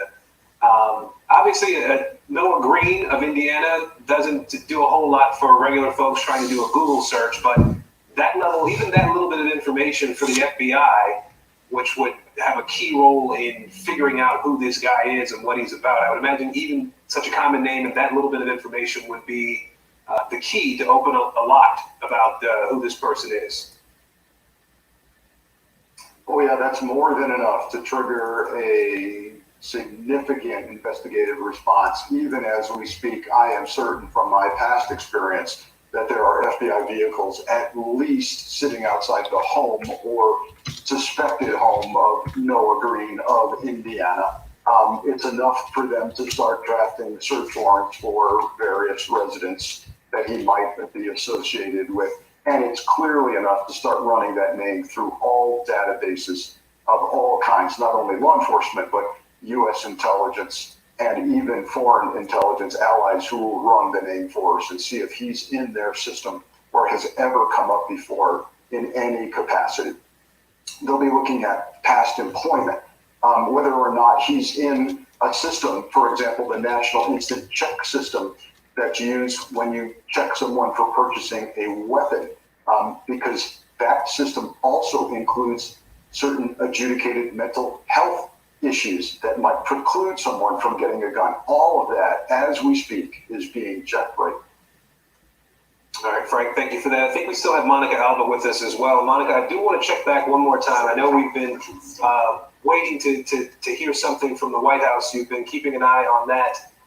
As we've already heard from, obviously, the Capitol Police Chief. We have, you see in the video there, the D.C.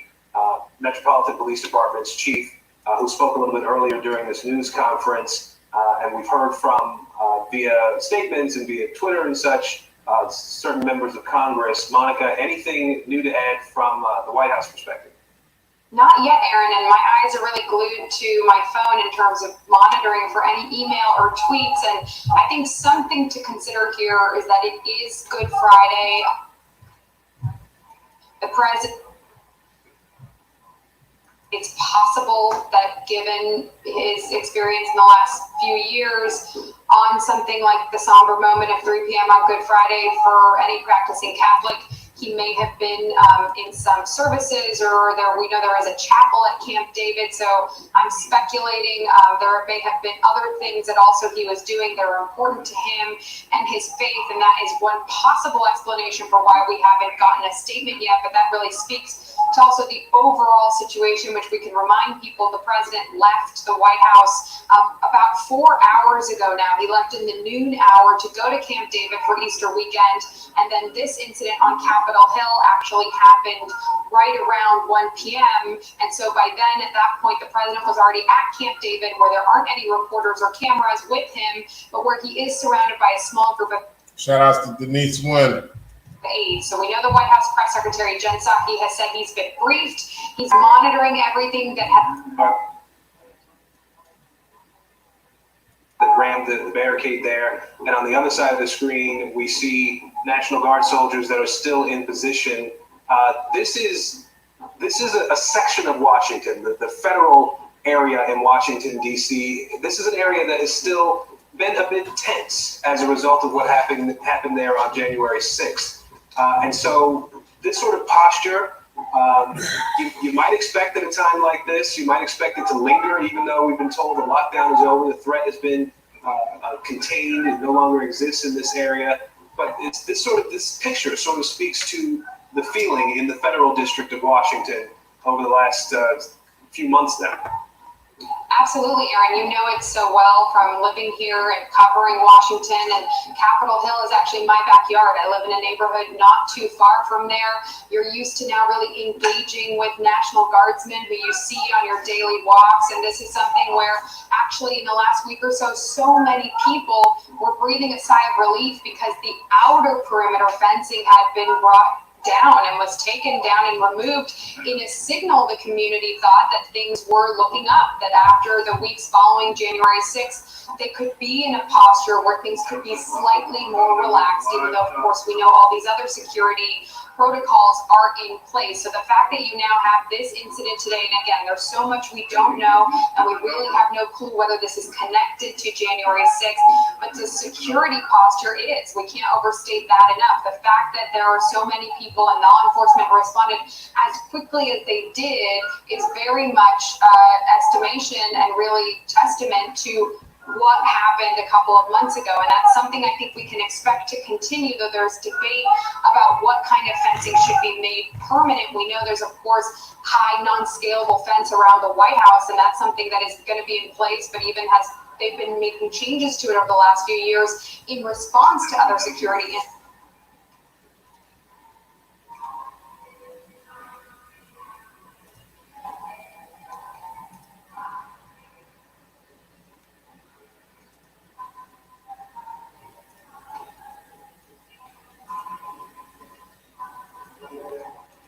So does something like today make the case for something more permanent on Capitol Hill? That remains to be seen, and that's a major debate that's going to play out politically among lawmakers. We can expect some of whom have very strong opinions about what should and shouldn't happen. But the other outstanding thing, Erin, as it relates to the president, is he's supposed address to Congress. That's something typically that presidents do about a month after they're sworn in. That wasn't the case this year for two reasons. The first is that the president has said really his number one priority was getting COVID relief passed. And the second is because of the coronavirus pandemic, they're not quite sure. Shout out to Save the Humans. Good afternoon, bro. 500 lawmakers in one room indoors, and the safety and health of that, because as we know from our own reporting, not all members of Congress have been vaccinated yet, and they're not fully protected, even some who've just gotten it in the last few weeks and months. So they're not really sure that it's a good idea to do it. And then on top of that, now you add this security question. In fact, we know also from our own reporting that some of that fencing had remained in place until they knew what date that joint address to Congress was going to be. And then the thinking was after that joint session and that big high-profile event with the president traveling to the Hill, giving that speech, then after that, perhaps then they could remove some of that fencing. That's something that's still up in the air. And given the events of today, it's possible that we could see them either call for more fencing or to extend the timing. But altogether, Erin, this joint address to Congress could also now really take a different form or be a different speech given the events of this afternoon and the tragic news of the death of that Capitol Police officer. All right, Monica Albaforce in Washington. Monica, thank you very much for your reporting as we've gone through this afternoon. Again, live look here at Washington, near the U.S. Capitol, where a car now still sits at a barrier after having tried to breach it to reach the Capitol, hitting two police officers in the process, killing one of them, the driver dead as well after this incident. I'm Aaron Gilchrist. You're watching NBC News Now.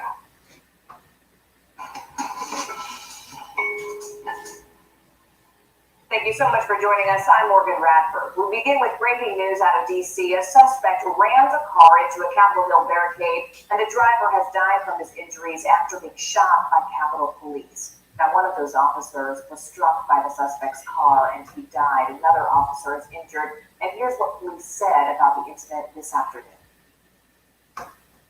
The suspect rammed his car into two of our officers and then hit the north barricade barrier. As such time, the suspect exited the vehicle with a knife in hand. Our officers then engaged that suspect. He did not respond to verbal commands. The suspect did start lunging toward U.S. Capitol Police officers, at which time U.S. Capitol Police officers fired upon the suspect. Shout outs to Miscellaneous. Capitol Hill, of course, correspondent Leanne Caldwell. Leanne, set the scene for us. What is it like on the Hill right now? I know that you've been there all day. Tell us what's happening. Yeah, Morgan. First, I'll start with the immediate, where I am right now. Right behind me is Constitution Avenue, and then you could see the ambulance behind me, and right behind that is the entrance to the Capitol, and that is where the car turned in, hit two officers, and crashed into that white metal barrier that we've been seeing on TV throughout the day. This is streets that have previously been closed after January 6th. Constitution Avenue, main thoroughfare in Washington, was inside a outer perimeter put up of security after January 6th. It was just taken down about 2 weeks ago. And so this is new again, that people could drive on this street. And that is why this car was able to access the entrance of the Capitol and so close to the Capitol. Now remember, previous to January 6th, this had always been open. But the security posture has changed. Of course, we heard the tragic news of the death of the Capitol Police officer. It seems like one of the who succumbed to injuries, Chief Pittman, had said, I was in the Russell, I'm sorry, I'm in I'm gonna stop right here because there's a tow truck that is coming. A DC Metropolitan Police tow truck. And so I'm going to speculate right now and assume that tow truck is perhaps coming to get the car that is crashed, the suspect's car that is crashed. We'll keep an eye on that. But I was here early in the day when this happened. I was in the Russell Senate office building, which is just about 100 feet yards from me right now, which is where us reporters, we do our TV, our live shots. It overlooks the Capitol. It's very close to the Capitol. It's where senators and their staff have office buildings. And there was an intercom that came out and said that everything was locked down. We could not leave or come in the building because there was an exterior threat. And of course, that exterior threat is what happened today. So it has been another horrible, tragic day up here on Capitol Hill. Just, weeks. Shout outs to News Now, Preston, Nashville. We've had a suspect that tried to ram the barricades at the DC Capitol. He ended up being killed, but before he was killed, he exited out the vehicle with a knife and a machete, I believe. And a police officer shot and killed him. But he also hurt one of the officers, and one of the officers at the DC Capitol is dead as well. This is breaking news. This happened about 2 hours ago. Very quiet Good Friday up here on Capitol Hill, where I thought that it was going to be a very quiet and perhaps a short day, but the events obviously had something completely different is how the day turned out. Right, Leanne, I want to go back to something you spoke about just a moment ago when you drew the comparison to January 6th, and you talked about some of the changing law enforcement presence there. We know that agencies like the ATF were there today. How unusual is it for those other agencies to be present at a time like this?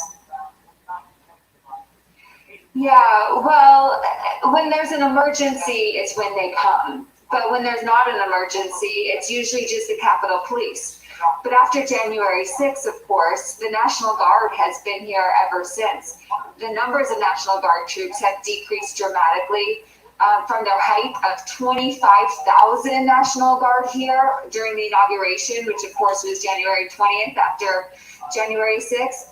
Those numbers have been decreasing, and that they're at the lowest level now than they have been since January 6th. They won't give us exact numbers, but we can estimating around a few hundred, maybe low thousands, is how many National Guard are still here. The Capitol Police's main backup, main reinforcement, in addition to the National Guard, is the DC Metropolitan Police. And they, of course, had a very big presence when they were called on January 6th. And then today here as well, they were also called here today. So this is a place where, of course, security is very, very important, but it's also a place that has been very open to the public. We're in peak tourist season right now. Of course, tourism isn't very high because of COVID, but I've been noticing this week that it's spring break week for a lot of people. I've seen more tourists in DC than I have, and since COVID started, since last March. And so I was starting to think the city is coming back. You know, there's people who are starting to travel again. The cherry blossoms are in peak bloom right now. Usually the Capitol in this week is packed with people, packed with tourists, but it's not because of COVID and it's not because of January 6th. So the current events have really, played a huge role in who is here today.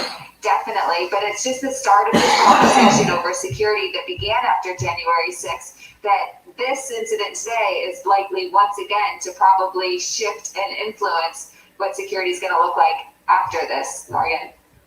An incredible series of events, Leanne. I know you were there earlier in January when things were changing and unfolding. So first of all, stay safe and thank you for being there and bringing us the latest news. That's our very own Leanne Caldwell here for us today. Right now, I want to bring in NBC News investigations correspondent Tom Winter, who joins me now. Tom, this has been just an incredible 2 days for you and your reporting. We know the suspect has been identified. So what else can you tell us? What do we know about the investigation so far? So right now, Morgan is... Shout out to Sheila Range. Appreciate you. Go looking up. This individual identified as Noah Green, 25 years of age. Originally from I got two of them. One just ran out. But appreciate you. I'm going to get some more. On Facebook in the last several weeks. He said, peace, friends, family, enemies, and the like. I wanted to give everyone an update as promised. To be honest, these past few years have been tough, and these past few months have been tougher. I have been tried with some of the biggest unimaginable tests in my life. I'm currently now unemployed after I left my job, partly due to afflictions, but ultimately in search of a spiritual journey. I haven't had much to lean on the past few months. I've been faced with fear, hunger, loss of wealth, and diminution of fruit. My faith is one of the only things that has been able to carry me through these times, and my faith is centered on the belief of the Honorable Minister Louis Farrakhan as Jesus the Messiah, the final divine reminder. Oh, shit. He continues on speaking about Farrakhan and other religious type themes, as well as discussing some of the hardships that he's had, Morgan.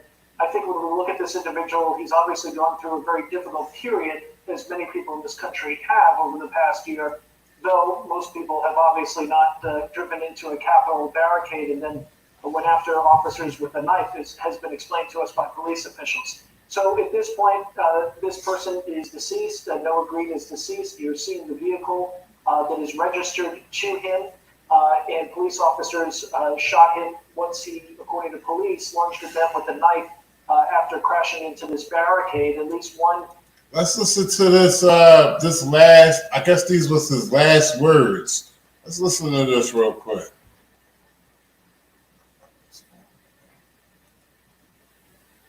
Rewind this a little bit.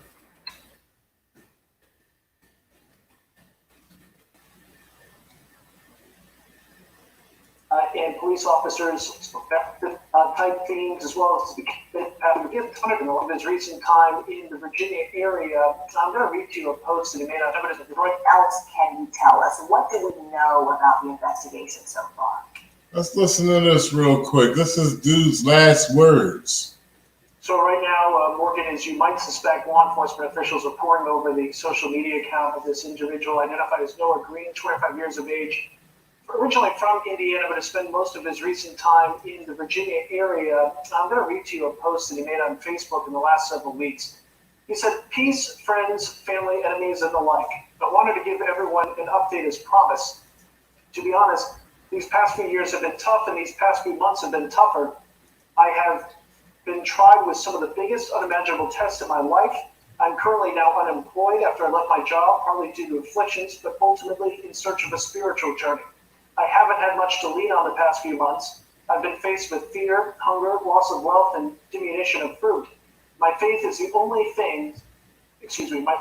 the only things that has been able to carry me through these times, and my faith is centered on the belief of the Honorable Minister Louis Farrakhan as Jesus the Messiah, the final divine reminder in our midst. He continues on speaking about Farrakhan and other religious type themes, as well as discussing some of the hardships that he's had, Morgan.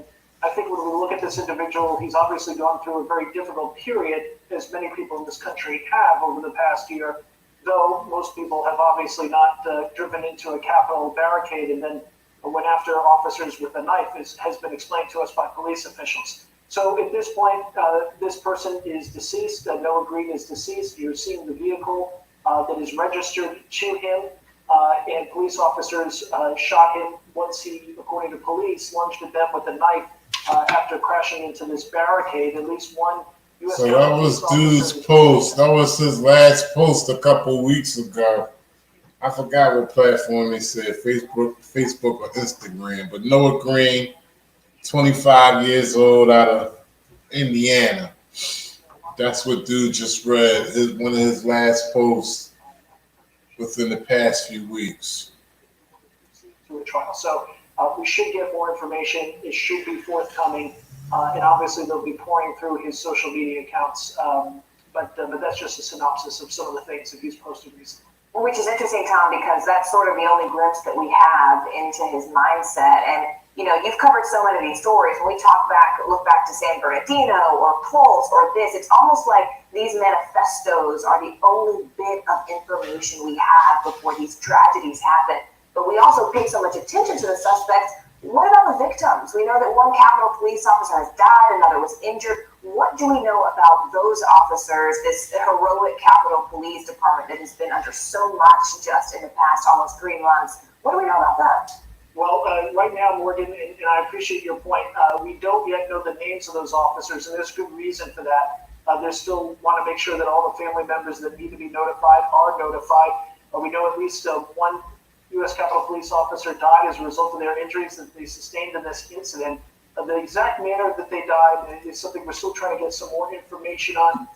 Some conflicting reports, whether or not they were struck by the vehicle or in fact they had been stabbed at some point by the individual, Noah Green. So that's something that we're still trying to work out. Another officer was injured, perhaps a third. So we're still trying to get that information and get some of the specifics. But right now, the Capitol Police, understandably, don't want to put that information out until they make sure all the family members have been notified. Fortunately, it ends there. You brought up a series of attacks where a number of civilians and bystanders were injured. So the good news so far, at least, is that there doesn't appear that there's been anyone else who's been harmed as a result of this crime so far. But obviously, we'll continue to report. And Tom, just before I let you go, I know this is extremely early and certainly a fluid situation as it's breaking news, but you know, we got a glimpse, as you mentioned, in reading that Facebook post from his mindset, but do we have any sense of why he went there? Any sense of the motive in terms of place, location, and timing? Right, so what I read to you gives us a sense of mindset. The question you're asking, the appropriate question you're asking is motive. So what got us from a point of perhaps some struggles to getting into a car and trying to ram it into the Capitol and then coming out of the car with a knife? That's obviously a very deliberative action. We don't have that information. That's something that's going to require additional interviews. Obviously, they're going to want to speak with his family. They're going to want to speak to his friends. They're going to want to speak with people that knew him over the past couple days. Somehow, if he's been using credit cards, track where he's made purchases, were there recent purchases that were made that could could provide some insight as far as what he was thinking and why this happened today. Perhaps, perhaps not. Those are all the types of things that they'll look into. They'll obviously be able, if they haven't done already, they'll do it very shortly, have the correct warrant, exigent circumstance type warrants to go after his cell phone records, who's he been calling, who's he been talking to, and that can also provide some information as far as where he's actually physically been over the past several days and weeks. And text message records and other records go back several months. So they'll be able to piece that together. That's not, as we sit here on the East Coast at 4:16 on Friday, going to be something that's done in the next few minutes, but something over the next few days. All right, Tom Winter, no one gives us quite the insight and details like you, so thank you so much for making time for us this afternoon. Let's go ahead and bring in Jim Kavanaugh right now. He's a retired ATF special agent and NBC News terrorism analyst. Jim, you and I have talked over a series of similar events, and yet this one is no less shocking. The Capitol Police says I don't this does know if not. this is them, y'all. I have no idea if this is some. I think it is though.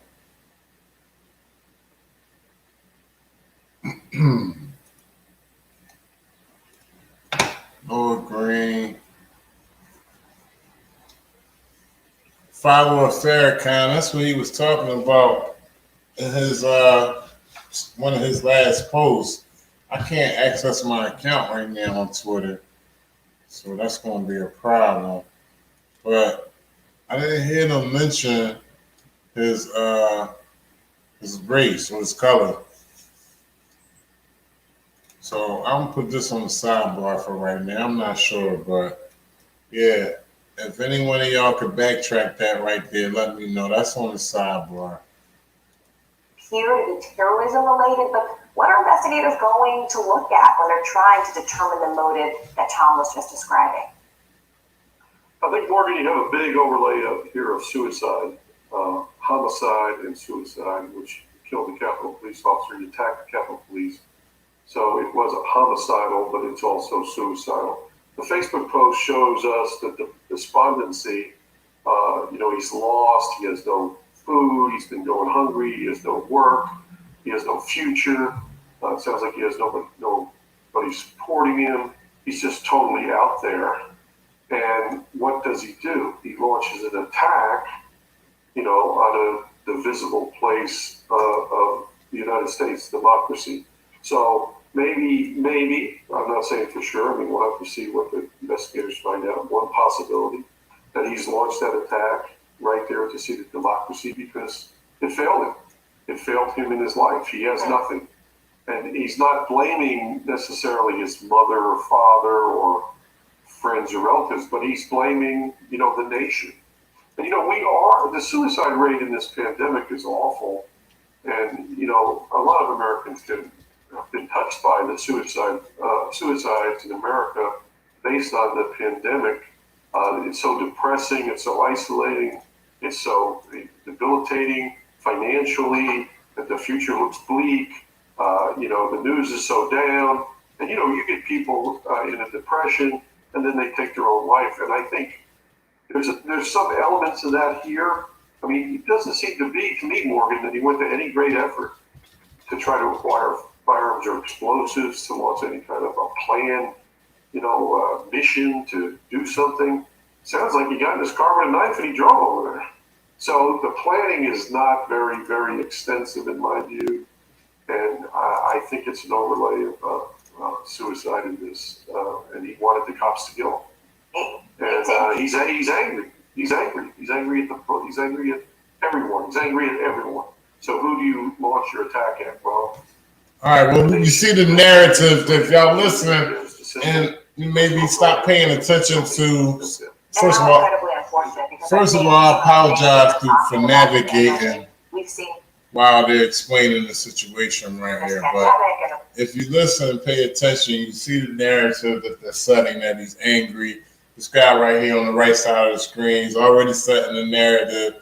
And the only background that we have is who he is, his name, how old he is, and what he posted a few weeks ago about, almost going to extreme hungerness, and losing his job. So this guy on the right is painting the picture already that he's extremely angry.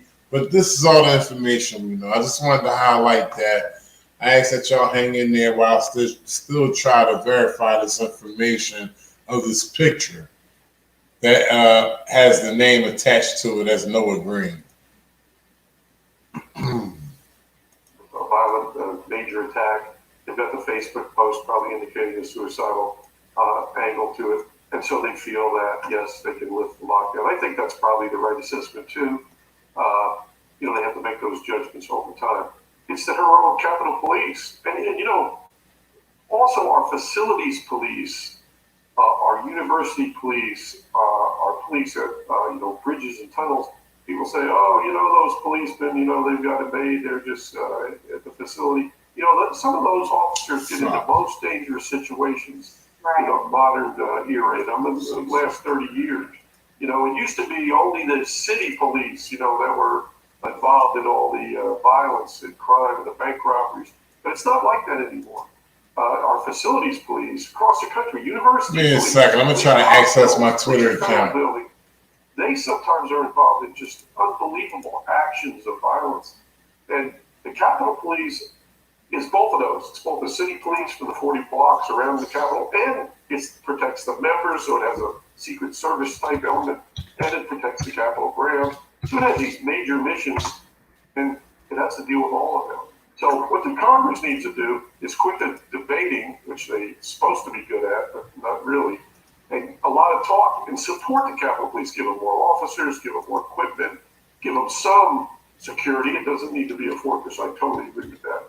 I want to jump in there, Jim, when you're talking about this debate that's happening in Congress, because there's also been some debate about taking down the fencing around the Capitol and sending those National Guard troops home. They've been there, of course, since January 6th. Do you think that is the right move? Does that somehow change the equation? No, that's the right move. We don't need that fence around the Capitol. We don't need all those National Guardmen standing there. That's not the right move. That's fighting the last war, which is the January 6th insurrection, which is not going to happen again without a whole lot of notice. That took a president who was told to lie, who was egging them on, who was directing them, all of his supporters, members that were speaking out like this crazy talk, that built up over months. You're going to see that coming. You don't need all that. That's just going to make it worse. So that's not what we need. What we need is Capitol Police to be fully staffed and maybe more staffing, because they got to protect the members afar as well. Smart technology, which we have, that can help us, keep crowds away and keep people back, and do the smart things that keep the Capitol open, but keep people protected. Listen to the law enforcement. I can't access my Twitter account. Police board with the 2 sergeants at arms and the architect of the Capitol trying to oversee the chief. That's no good. That's not going to work. It doesn't work in an emergency. So you got to change that structure. You got to have the right leadership in there. They can do all that, Morgan, but they need to do it. They need to make positive steps. I want to ask you, we have to go to break in just a minute, but just very briefly, I can't let you go without asking. A lot of us, when we saw what happened on January 6th, wondered, was this the end of the beginning or the beginning of the end? Because we've been seeing this rise in extremism across the nation and these extreme acts, right? Do you think that what we saw on January 6th and now more recently what we saw today is part of a larger pattern that we will have to expect to see more of? Yes, it is more the beginning of the problem, but the problem will be different. It's not going to be an insurrection at the Capitol. How so? It's going to be more, it'll be more, lone wolf style attacks in the year ahead. What's damped that down, I think, is the FBI's aggressive posture and the U.S. Attorney's Office going out and arresting 300, 400 of these false patriots. They've gone out and got them. They put them in jail. The federal judiciary has been excellent. They've not given them bond if they're violent, if they've been, known to go out and commit violence. All right, so let me get confirmation. Is this the dude right here? I think these people need a fair trial, but if they're convicted of these violence against the United States government, insurrection, inciting insurrection, they need to go to prison. That is the thing that will damp it down the best. But we're in. This dude right here. Not quite clear. I'm surprised we haven't seen crazy. Some barricades against the FBI. Okay, that is him. All right, because I've been trying to pull up my Twitter account, and I can't. Sorry about that, Joe. They're trying to get. But I wouldn't be surprised if we see a bombing or two. We saw the 2 pipe bombs on Capitol Hill. Those arrests have not been made yet. So it's more, Morgan, it's a different threat. The same actors, different tactical threat, the same actors. So it's going to be a little more amorphous, a little more across I can't pull my Twitter account up. Danger to the. I have no idea what's going on right now with that. Political leaders. I think that's really out there, and it's not going away. And it certainly has people on high alert. All right, I'm gonna stand by trying to get my Twitter account pulled up. I'm not gonna be able to pay attention to any comments right now until I figure out what's going on.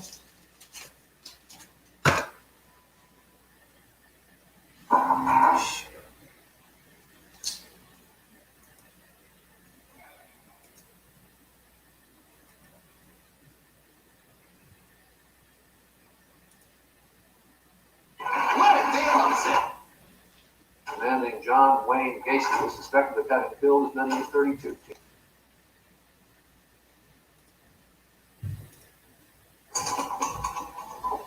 Hey there, everyone. Good afternoon. I'm Morgan Radford, and you're watching NBC News Now. We start this hour in Minneapolis, where student activists gather on a local bridge, hanging a banner to honor and remember George Floyd.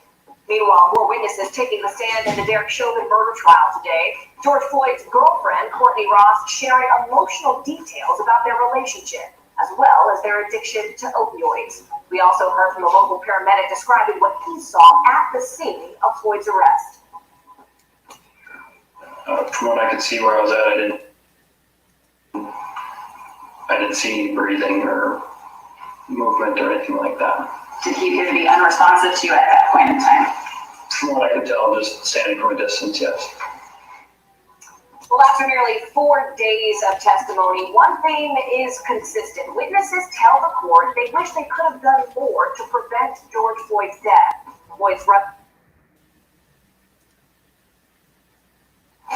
The death of George Floyd transformed this nation. Derek Chauvin has been charged with murder and with manslaughter. Court TV cameras will...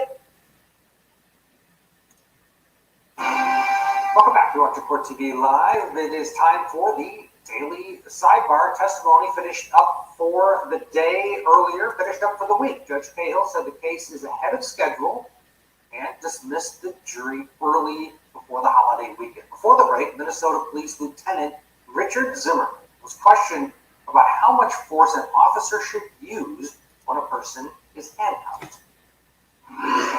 You saw then Officer Chauvin with his knee on Mr. Floyd's neck, correct? Yes. Would you call what you saw there a use of force? Yes. And did that use of force continue until the ambulance arrived? Yes, it did.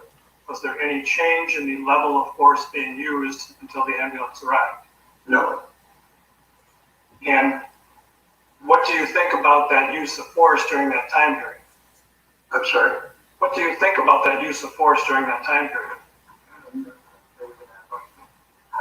A little vague. Could you limit it to the time frame? Right. Okay. So, based on your review of the body-worn camera. Look at his face. He know that's his ass. Look at his face. Look at him. Right. Okay. He mad as shit that the question was even raised. Based on your review of the body-worn camera videos of the incident, yes, and directing your attention to that moment when Mr. Floyd is placed on the ground, yes. What is your view of that use of force during that time period? Totally unnecessary. Let's bring in Kathy Painter, Julie Grant, and Michael Ayala. This was the second half of the 1-2 punch from the state. The first one was Luger. Yesterday, he testified basically the same type of thing, saying that the restraint should not have been used when George Floyd stopped resisting. Based on your review of the body-worn camera footage, do you have an opinion as to when the restraint of Mr. Floyd should have ended in this encounter? Yes. When is it? When Mr. Floyd was no longer offering up any resistance to the officers, they could have ended their restraint. And that was after he was handcuffed and on the ground and no longer resisting. Correct. Thank you. I have no further questions, Your Honor. All right, Michael Ayala, what did you think of Zimmerman when you attach him to Luger as well? Your thoughts on their testimony? Yeah, you cannot deny, Ted, that strong testimony really helping out the prosecution's case. I mean, they're very clear about what they're saying. There's no equivocating. The jury can clearly understand that this might have gone too far.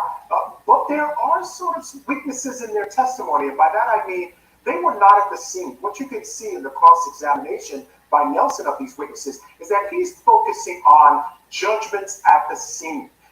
In these types of cases where you have police officers as defendants, we know that in the past, a winning tactic is to ask the jury to put themselves into the shoes of the police officers because they do not like to do that. So what he's doing is he's arguing that at the scene, in those moments, they made certain decisions. And that's what he was Two going of the with sergeants from cross-examination. homicide, the on-call chief, to assist me.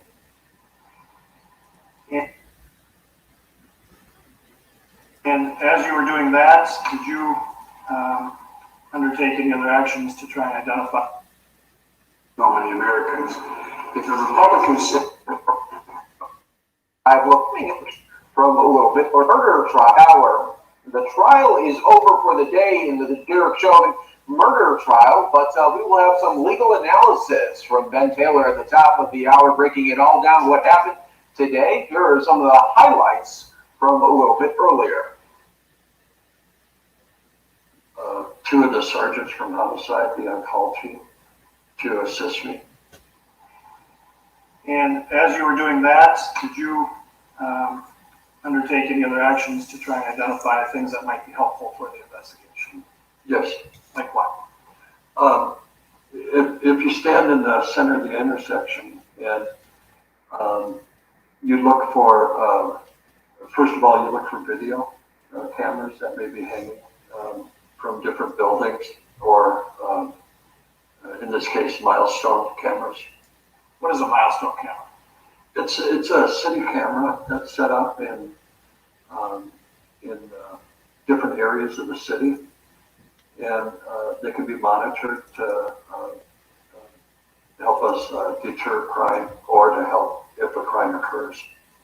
And being familiar with that location, did you believe there was a milestone camera at that intersection? I knew there was, yes. I'm going to show you Exhibit 1. Recognize what's in that photograph? Yes. And what is that? That's the intersection of 38th and Chicago. Do you know, can you show the jurors? If you want, you can write on the screen. There should be. It's an example of a Boston milestone cam, ladies and gentlemen. I believe that was right here. And how is it mounted, or where is it mounted? I'm not sure if it's on a light pole or under a light pole, but it's mounted up high. Some kind of pole there. Right. In fact, sometimes we call them pole cameras for the obvious reason. Yes, the older guys do that. Older guys and me. That's what you mean. When you were at the scene, did you learn more about the condition of Mr. Floyd, the subject? I did. Do you recall when, in your time there, you learned about that? It was after Sergeant Dale arrived. And Sergeant Dale, one of the sergeants you called in to assist? Yes, Sergeant Bob Dale is one of the homicide chiefs that I called in. And so this was after you had arranged the transport officers? Yes. And what did you learn about his condition? That Mr. Floyd had died. And were some decisions made about what would become of this investigation based on information? Yes. And what was decided? That the BCA would be in charge of the investigation, the State Bureau of Criminal Apprehension. And when that decision is made, what's the role of Minneapolis police at that scene? Well, first it's to support the BCA investigative team with whatever they might need that night. And also it's to secure any witnesses that we may find to see if they would be willing to talk to the BCA. Also, it's when you're at a scene, trying to locate any video cameras again and filling in the BCA agents that arrive.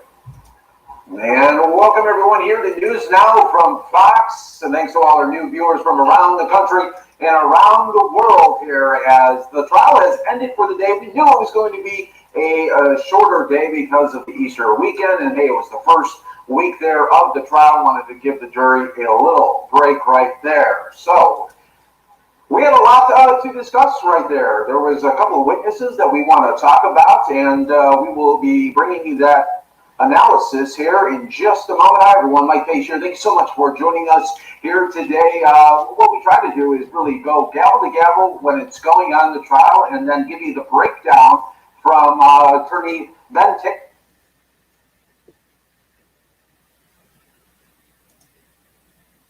Introducing new Voltaren Arthritis Pain Gel, the first full prescription.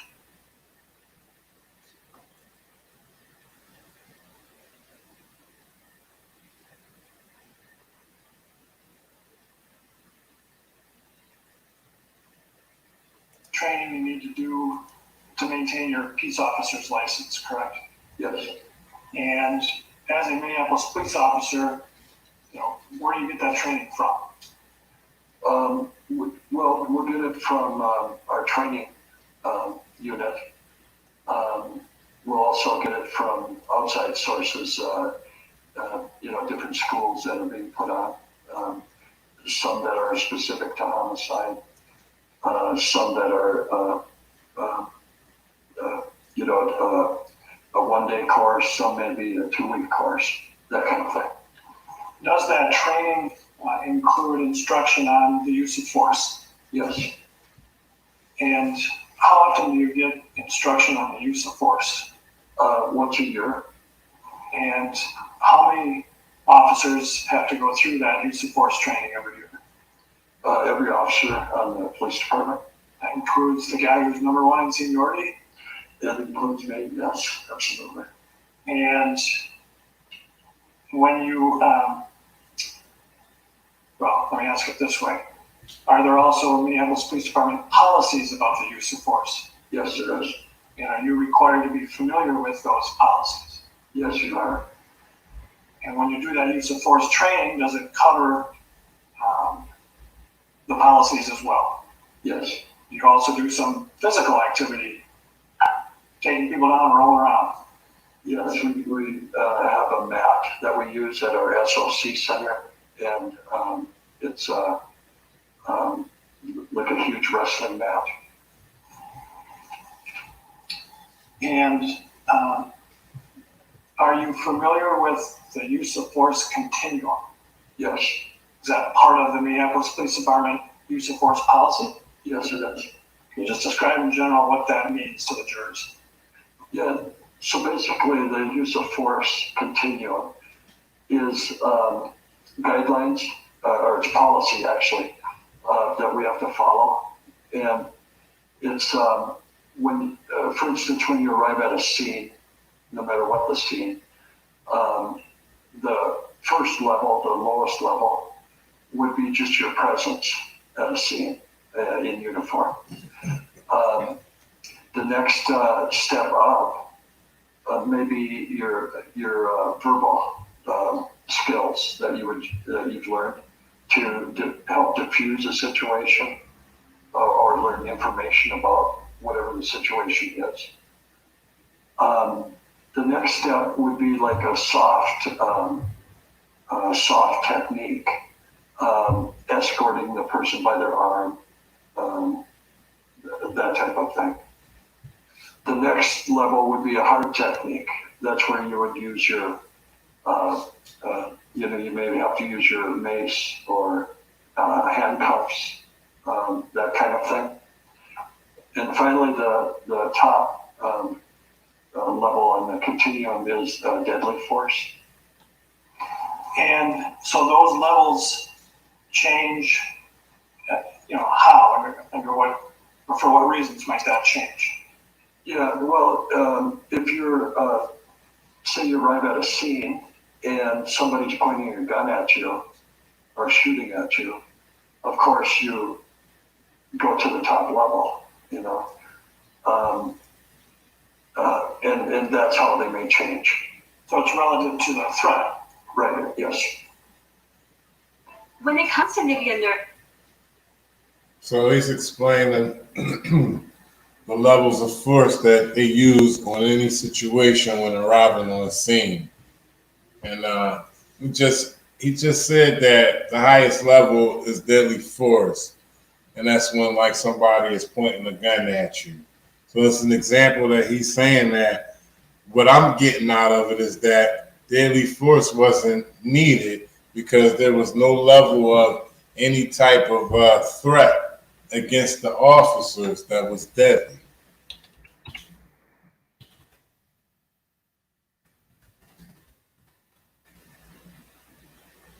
Yes, and that's how they may change. So it's relative to the threat. Right, yes. And are there different kinds of force that officers can use? Yes. And have you ever, in all the years you've been working for the Minneapolis Police Department, been trained to kneel on the neck of someone who is handcuffed behind their back in a prone position? No, I haven't. Been trained to kneel on the neck of someone who is handcuffed behind their back in a prone position? No, I haven't.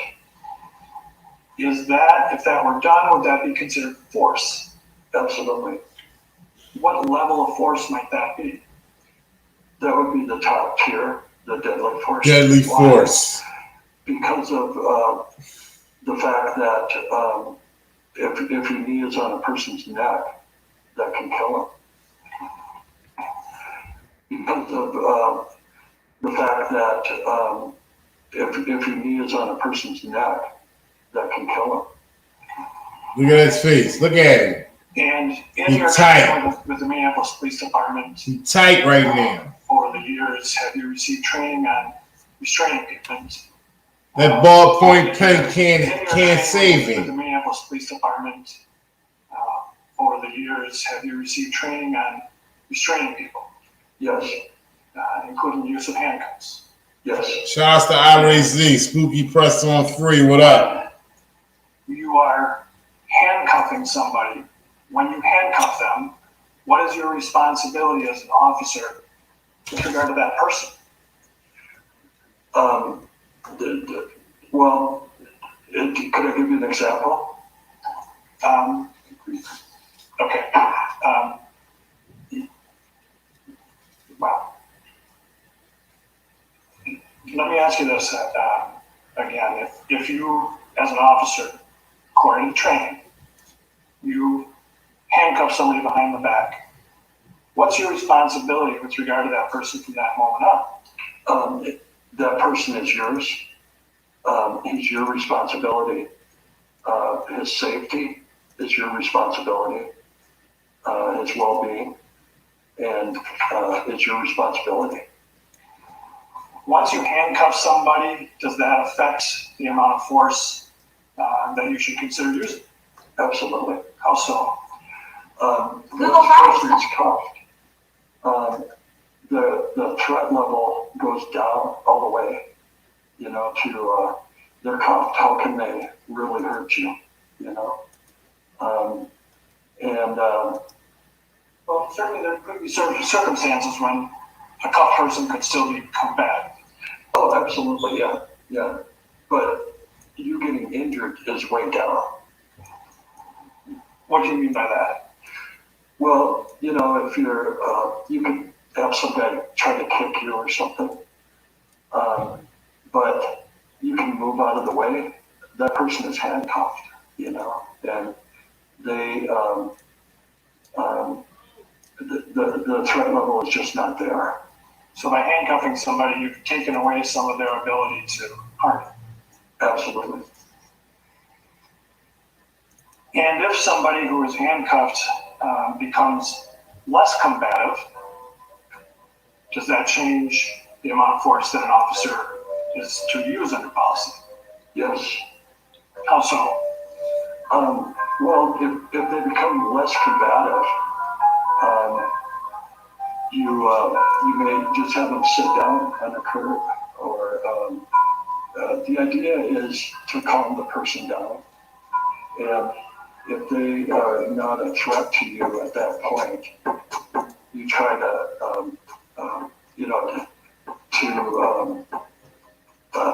help them so that they're not as upset as they may have been in the beginning. Ability to harm you. Absolutely.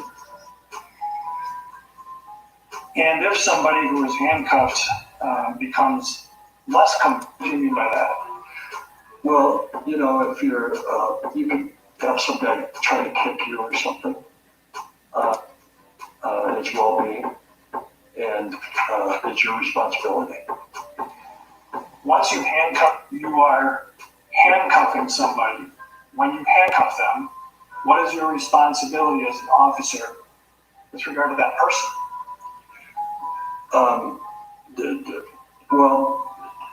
Could I give you an example? Police department been trained to kneel on the neck of someone who is handcuffed behind their back in the prone position. No, I haven't. Is that, if that were done, would that be considered force? Absolutely. What level of force might that be? That would be the top tier, the deadlift force. Why? Because of the top tier, the deadlift force. Why? Force. Absolutely. What level of force might that be? That would be the top tier, the deadlift force. Why? Because of the fact that if your knee is on a person's neck, that can kill him. Hey there, Mr. Chauvin, that's your ass. Your ass is grass. Hey there, Mr. Chauvin, that's your ass. Hey, your ass is grass. That would be the top tier, the deadlift force. Why? Because of the fact that if your knee is on a person's neck, that can kill him. Hey there, Mr. Chauvin, that's your ass. Your ass is grass. Hey, that's your ass. Hey there, Mr. Chauvin, that's your ass. Hey, your ass is grass. There are different kinds of force that officers can use. Yes. And have you ever, in all the years you've been working for the Minneapolis Police Department, been trained to kneel on the neck of someone who is handcuffed behind their back in a prone position? No, I haven't. Is that, if that were done, would that be considered force? Absolutely. What level of force might that be? That would be the top tier, the deadlift force. Why? Because of the fact that if your knee is on a person's neck, that can kill him. And hey there, Mr. Chauvin, that's your ass. Hey, your ass is grass. That's your ass. Your ass is grass. You are handcuffing somebody. When you handcuff them, what is your responsibility as an officer with regard to that person? Well, could I give you an example?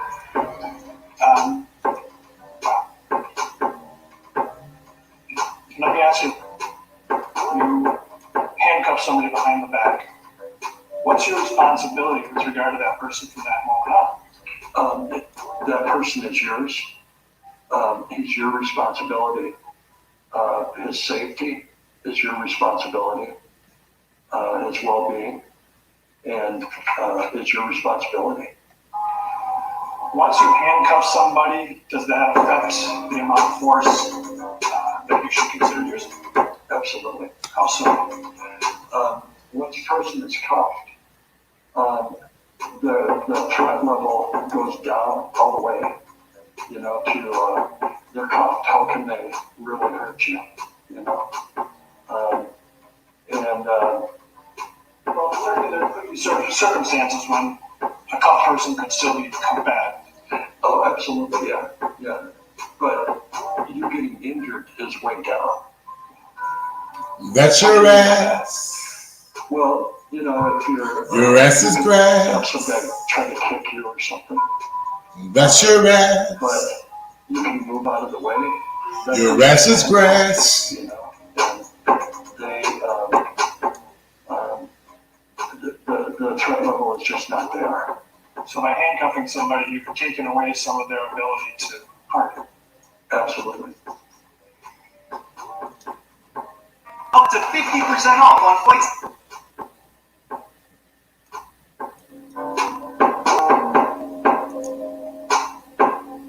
Somebody who is handcuffed becomes less combative. Does that change the amount of force that an officer is to use under policy? Yes. How so? Well, if they become less combative, you may just have them sit down on a curb, or the idea is to calm the person down. And if they are not a threat to you at that point, you try to, you know, to help them so that they're not as upset as they may have been in the beginning. In your 30 years of training with Minneapolis Police Department, in your experience, have you been trained on the prone position? Yes. And what has your training been specific to the prone position? Shout outs to Dog Ass Ugly Man. Once you secure or handcuff a person, you need to get them out of the prone position as soon as possible because it restricts their breathing. When you handcuff somebody behind their back, because it restricts their breathing. Well, once you secure or handcuff a person, you need to get them out of the prone position as soon as possible because it restricts their breathing. When you handcuff them as possible, because it restricts their breathing. Hey there, Mr. Chauvin, that's your ass. Your ass is grass. Hey there, Mr. Chauvin, that's your ass. Hey, your ass is grass. Well, once you secure or handcuff a person, you need to get them out of the prone position as soon as possible because it restricts their breathing. when you handcuff somebody behind their back, as part of training, have you been handcuffed behind the back? And have you been trained on what happens to individuals when they're handcuffed behind the back? Yes. So when somebody is handcuffed behind their back, how does it affect them physically? It stretches the muscles back through your chest, and it makes it more difficult to breathe. If you put somebody in the prone position, is it well known this danger of putting somebody in the prone position? How long have you had training on the dangers of the prone position as part of a Minneapolis police officer? Since 1985. And is it part of your training regularly to learn about keeping somebody in the prone position? Yes. And what has the training been with regard to the prone position? Once a person is cuffed, you need to turn them on their side or have them sit up.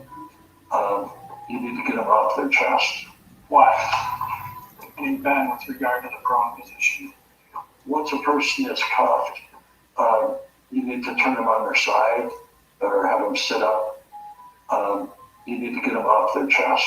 Why? Because of as I mentioned earlier, your muscles start pulling back when you're handcuffed. And if you're laying on your chest, that's constricting your breathing even more.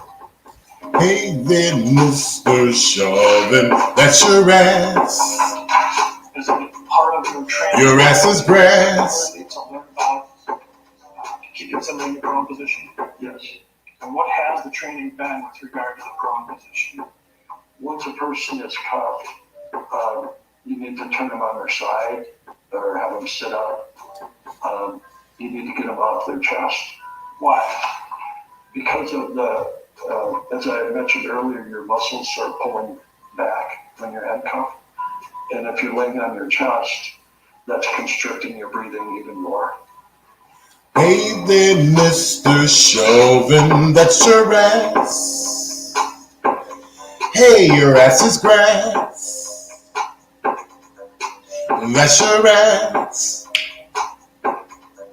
Your ass is grass. Hey there, Mr. Chauvin, that's your ass.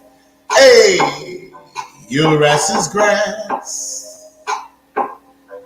That's your ass. That's your ass.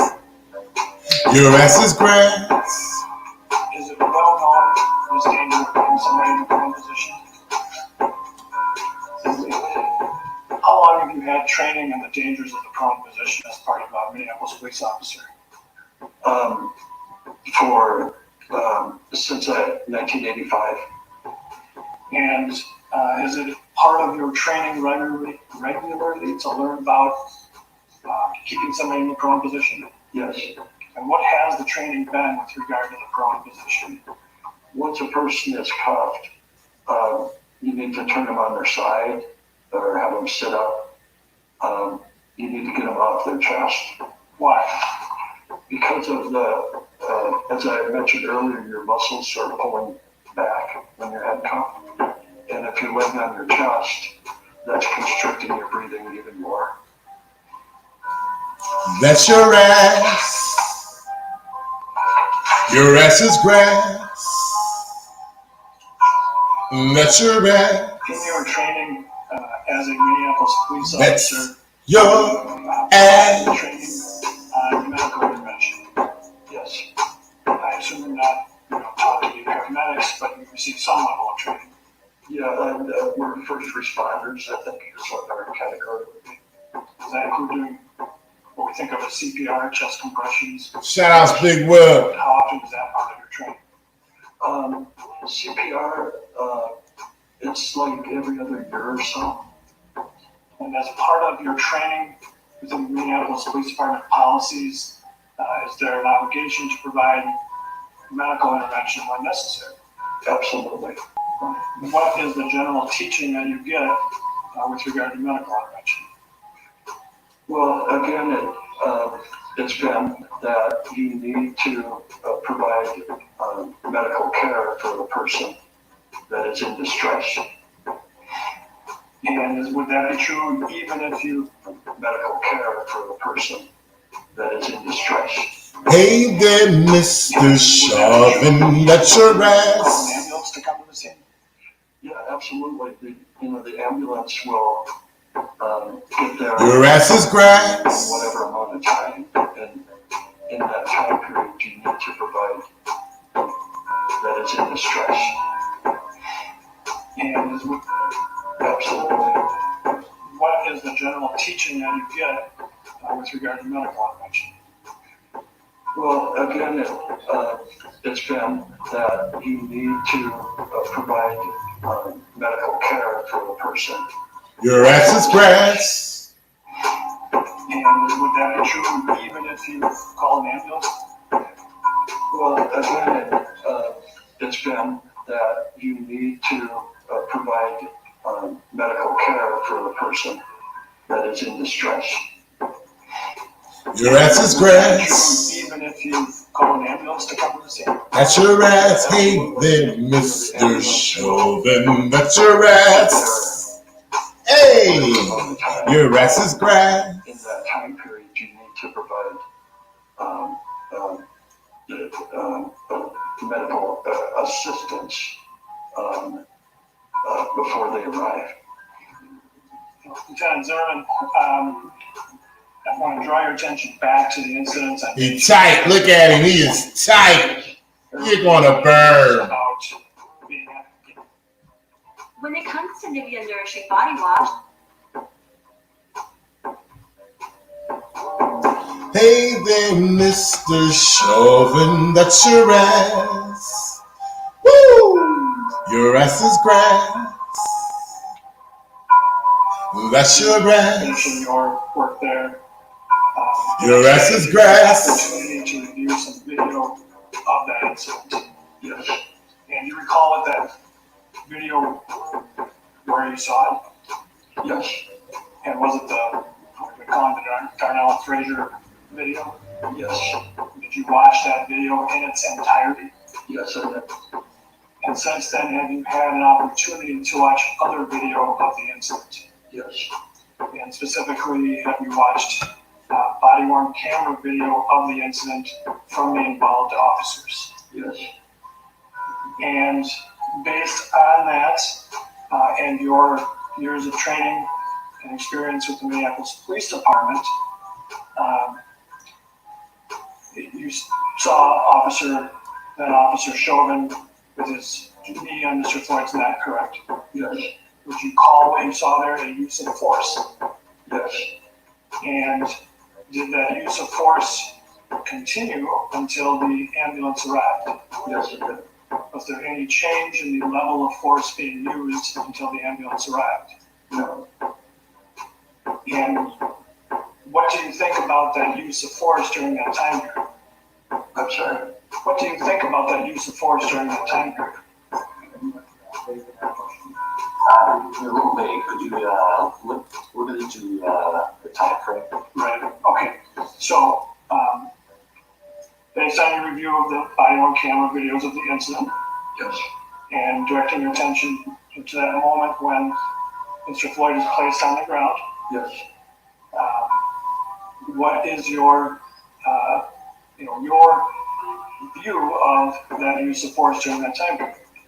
Totally unnecessary. Hey there, Mr. Chauvin, that's your ass. Pulling him Your ass is grass. face down and putting your knee on a neck for that amount of time, it's just uncalled for. I saw no reason why the officers felt they were in danger, if that's what they felt. Hey there, Mr. Chauvin, that's your ass. So, in your opinion, should that restraint have stopped once he was handcuffed and prone on the ground? Absolutely. And that's your ass. I should add to that question then, also that it appeared he had stopped resisting. I'm sorry. And it appeared that he had stopped putting up any resistance. Absolutely, I would stop. That's your ass. I have nothing further. Hi everyone, George Stephanopoulos. You getting injured is way down. What do you mean by that? Well, if you're, you could have some guy try to kick you or something. But you can move out of the way. That person is handcuffed, That includes the guy who's number one in seniority. That includes me, yes, absolutely. And when you, well, let me ask it this way. Are there also in the Minneapolis Police Department policies about the use of force? Yes, there is. And are you required to be familiar with those policies? Yes, you are. And when you do that use of force training, the first level, the lowest level, would be just your presence at a scene in uniform, cuffs, that kind of thing. And finally, the top level on the continuum is deadly force. Yeah, well, if you're, say you arrive at a scene and somebody's pointing a gun at you or shooting, your ass is grass. Of course, you go to the top level, and that's how they may change. So it's relative to the threat. Right, yes. And hey there, Mr. Chauvin, that's your ass. that officers can use. Yes. Your ass is grass.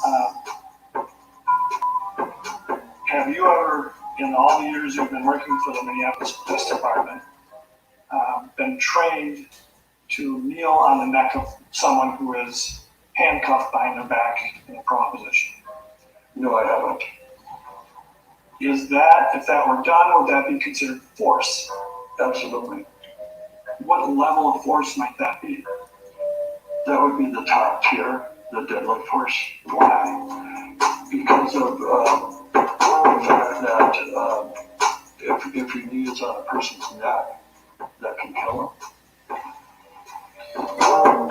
And ending with the Minneapolis. If your knee is on a person's neck, that can kill them. Hey there, Mr. Chauvin, that's your ass. Your ass is grass. If your knee is on a person's neck, that can kill them. That's your ass. What level of force is that? Your ass is grass. The deadly force. Why? That's your ass. The fact that if your knee is on a person's neck, that can kill them. And in your training with the Minneapolis Police Department, your ass is grass. Training on restraining people. Yes. Including the use of handcuffs. Yes. And when you are handcuffing somebody, when you handcuff them, what is your responsibility as an officer with regard to that person? Well, could I give you an example? Okay. What's your responsibility with regard to that person from that moment on? That person is yours. It's your responsibility. His safety is your responsibility. His well-being. And hey there, Mr. Chauvin, that's your ass. Woo! Your ass is grass. Absolutely. And that's your ass. That's your ass. Your ass is grass. Threat level goes down all the way, you know, to they're cuffed. How can they really hurt you, you know? Well, certainly there could be certain circumstances when a cuffed person could still be combative. Oh, absolutely, yeah, yeah. But you getting injured is way down. What do you mean by that? Well, you know, if you're, you can have somebody try to kick you or something, but you can move out of the way. That person is handcuffed, you know, and they, the threat level is just not there. So by handcuffing somebody, you've taken away some of their ability to harm. Absolutely. And if somebody who is handcuffed becomes less combative, does that change the amount of force that an officer is to use under policy? Yes. How so? Well, if they become less combative, you may just have them sit down on a curb, or the idea is to calm the person down. And if they are not a threat to you at that point, you try to, you know, to help them so that they're not as upset as they may have been in the beginning. Hey there, Mr. Chauvin, that's your ass. Your ass is grass. Minneapolis Police Department, in your experience, have you been trained on the prone position? Yes. And what has your training been specific to the prone position? Well, once you secure or handcuff a person, you need to get them out of the prone position as soon as possible because it restricts their breathing. When you handcuff somebody behind their back, specific to the prone position? Well, once you secure or handcuff a person, you need to get them out of the prone position as soon as possible because it restricts their breathing. That's your Handcuff ass. somebody behind their back. Your ass is grass. Have you been handcuffed behind the back? Yes. And have you been trained on what happens to individuals when they're handcuffed behind the back? Yes. So when somebody is handcuffed behind their back, how does it affect them physically? It stretches the muscles back to your chest, and it makes it more difficult to breathe. If you put somebody in the prone position, well, is it well known this danger of putting somebody in the prone position? How long have you had training on the dangers of the prone position as part of a Minneapolis police officer?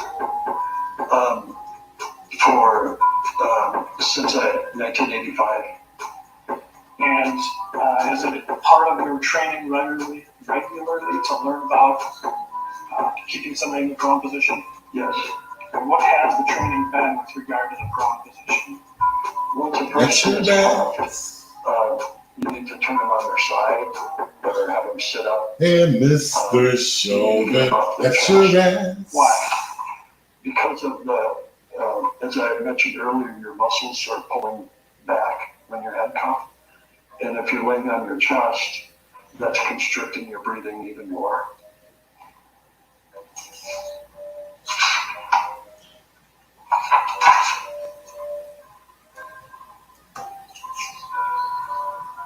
In your training as a Minneapolis police officer, are you provided with training?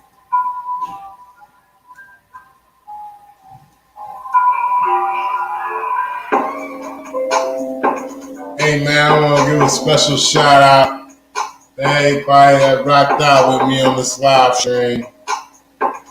OG Perfect Sense, Sheila Reigns, Big Will, Andrew Alexander, thanks for coming through, bro.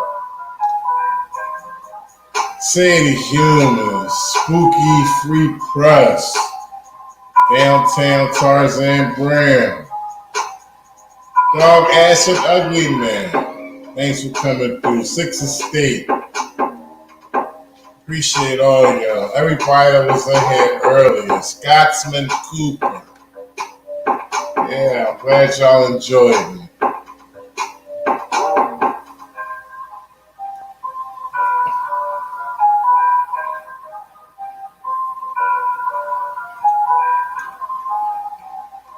Keith Anderson, Manny Lorenzo, appreciate you.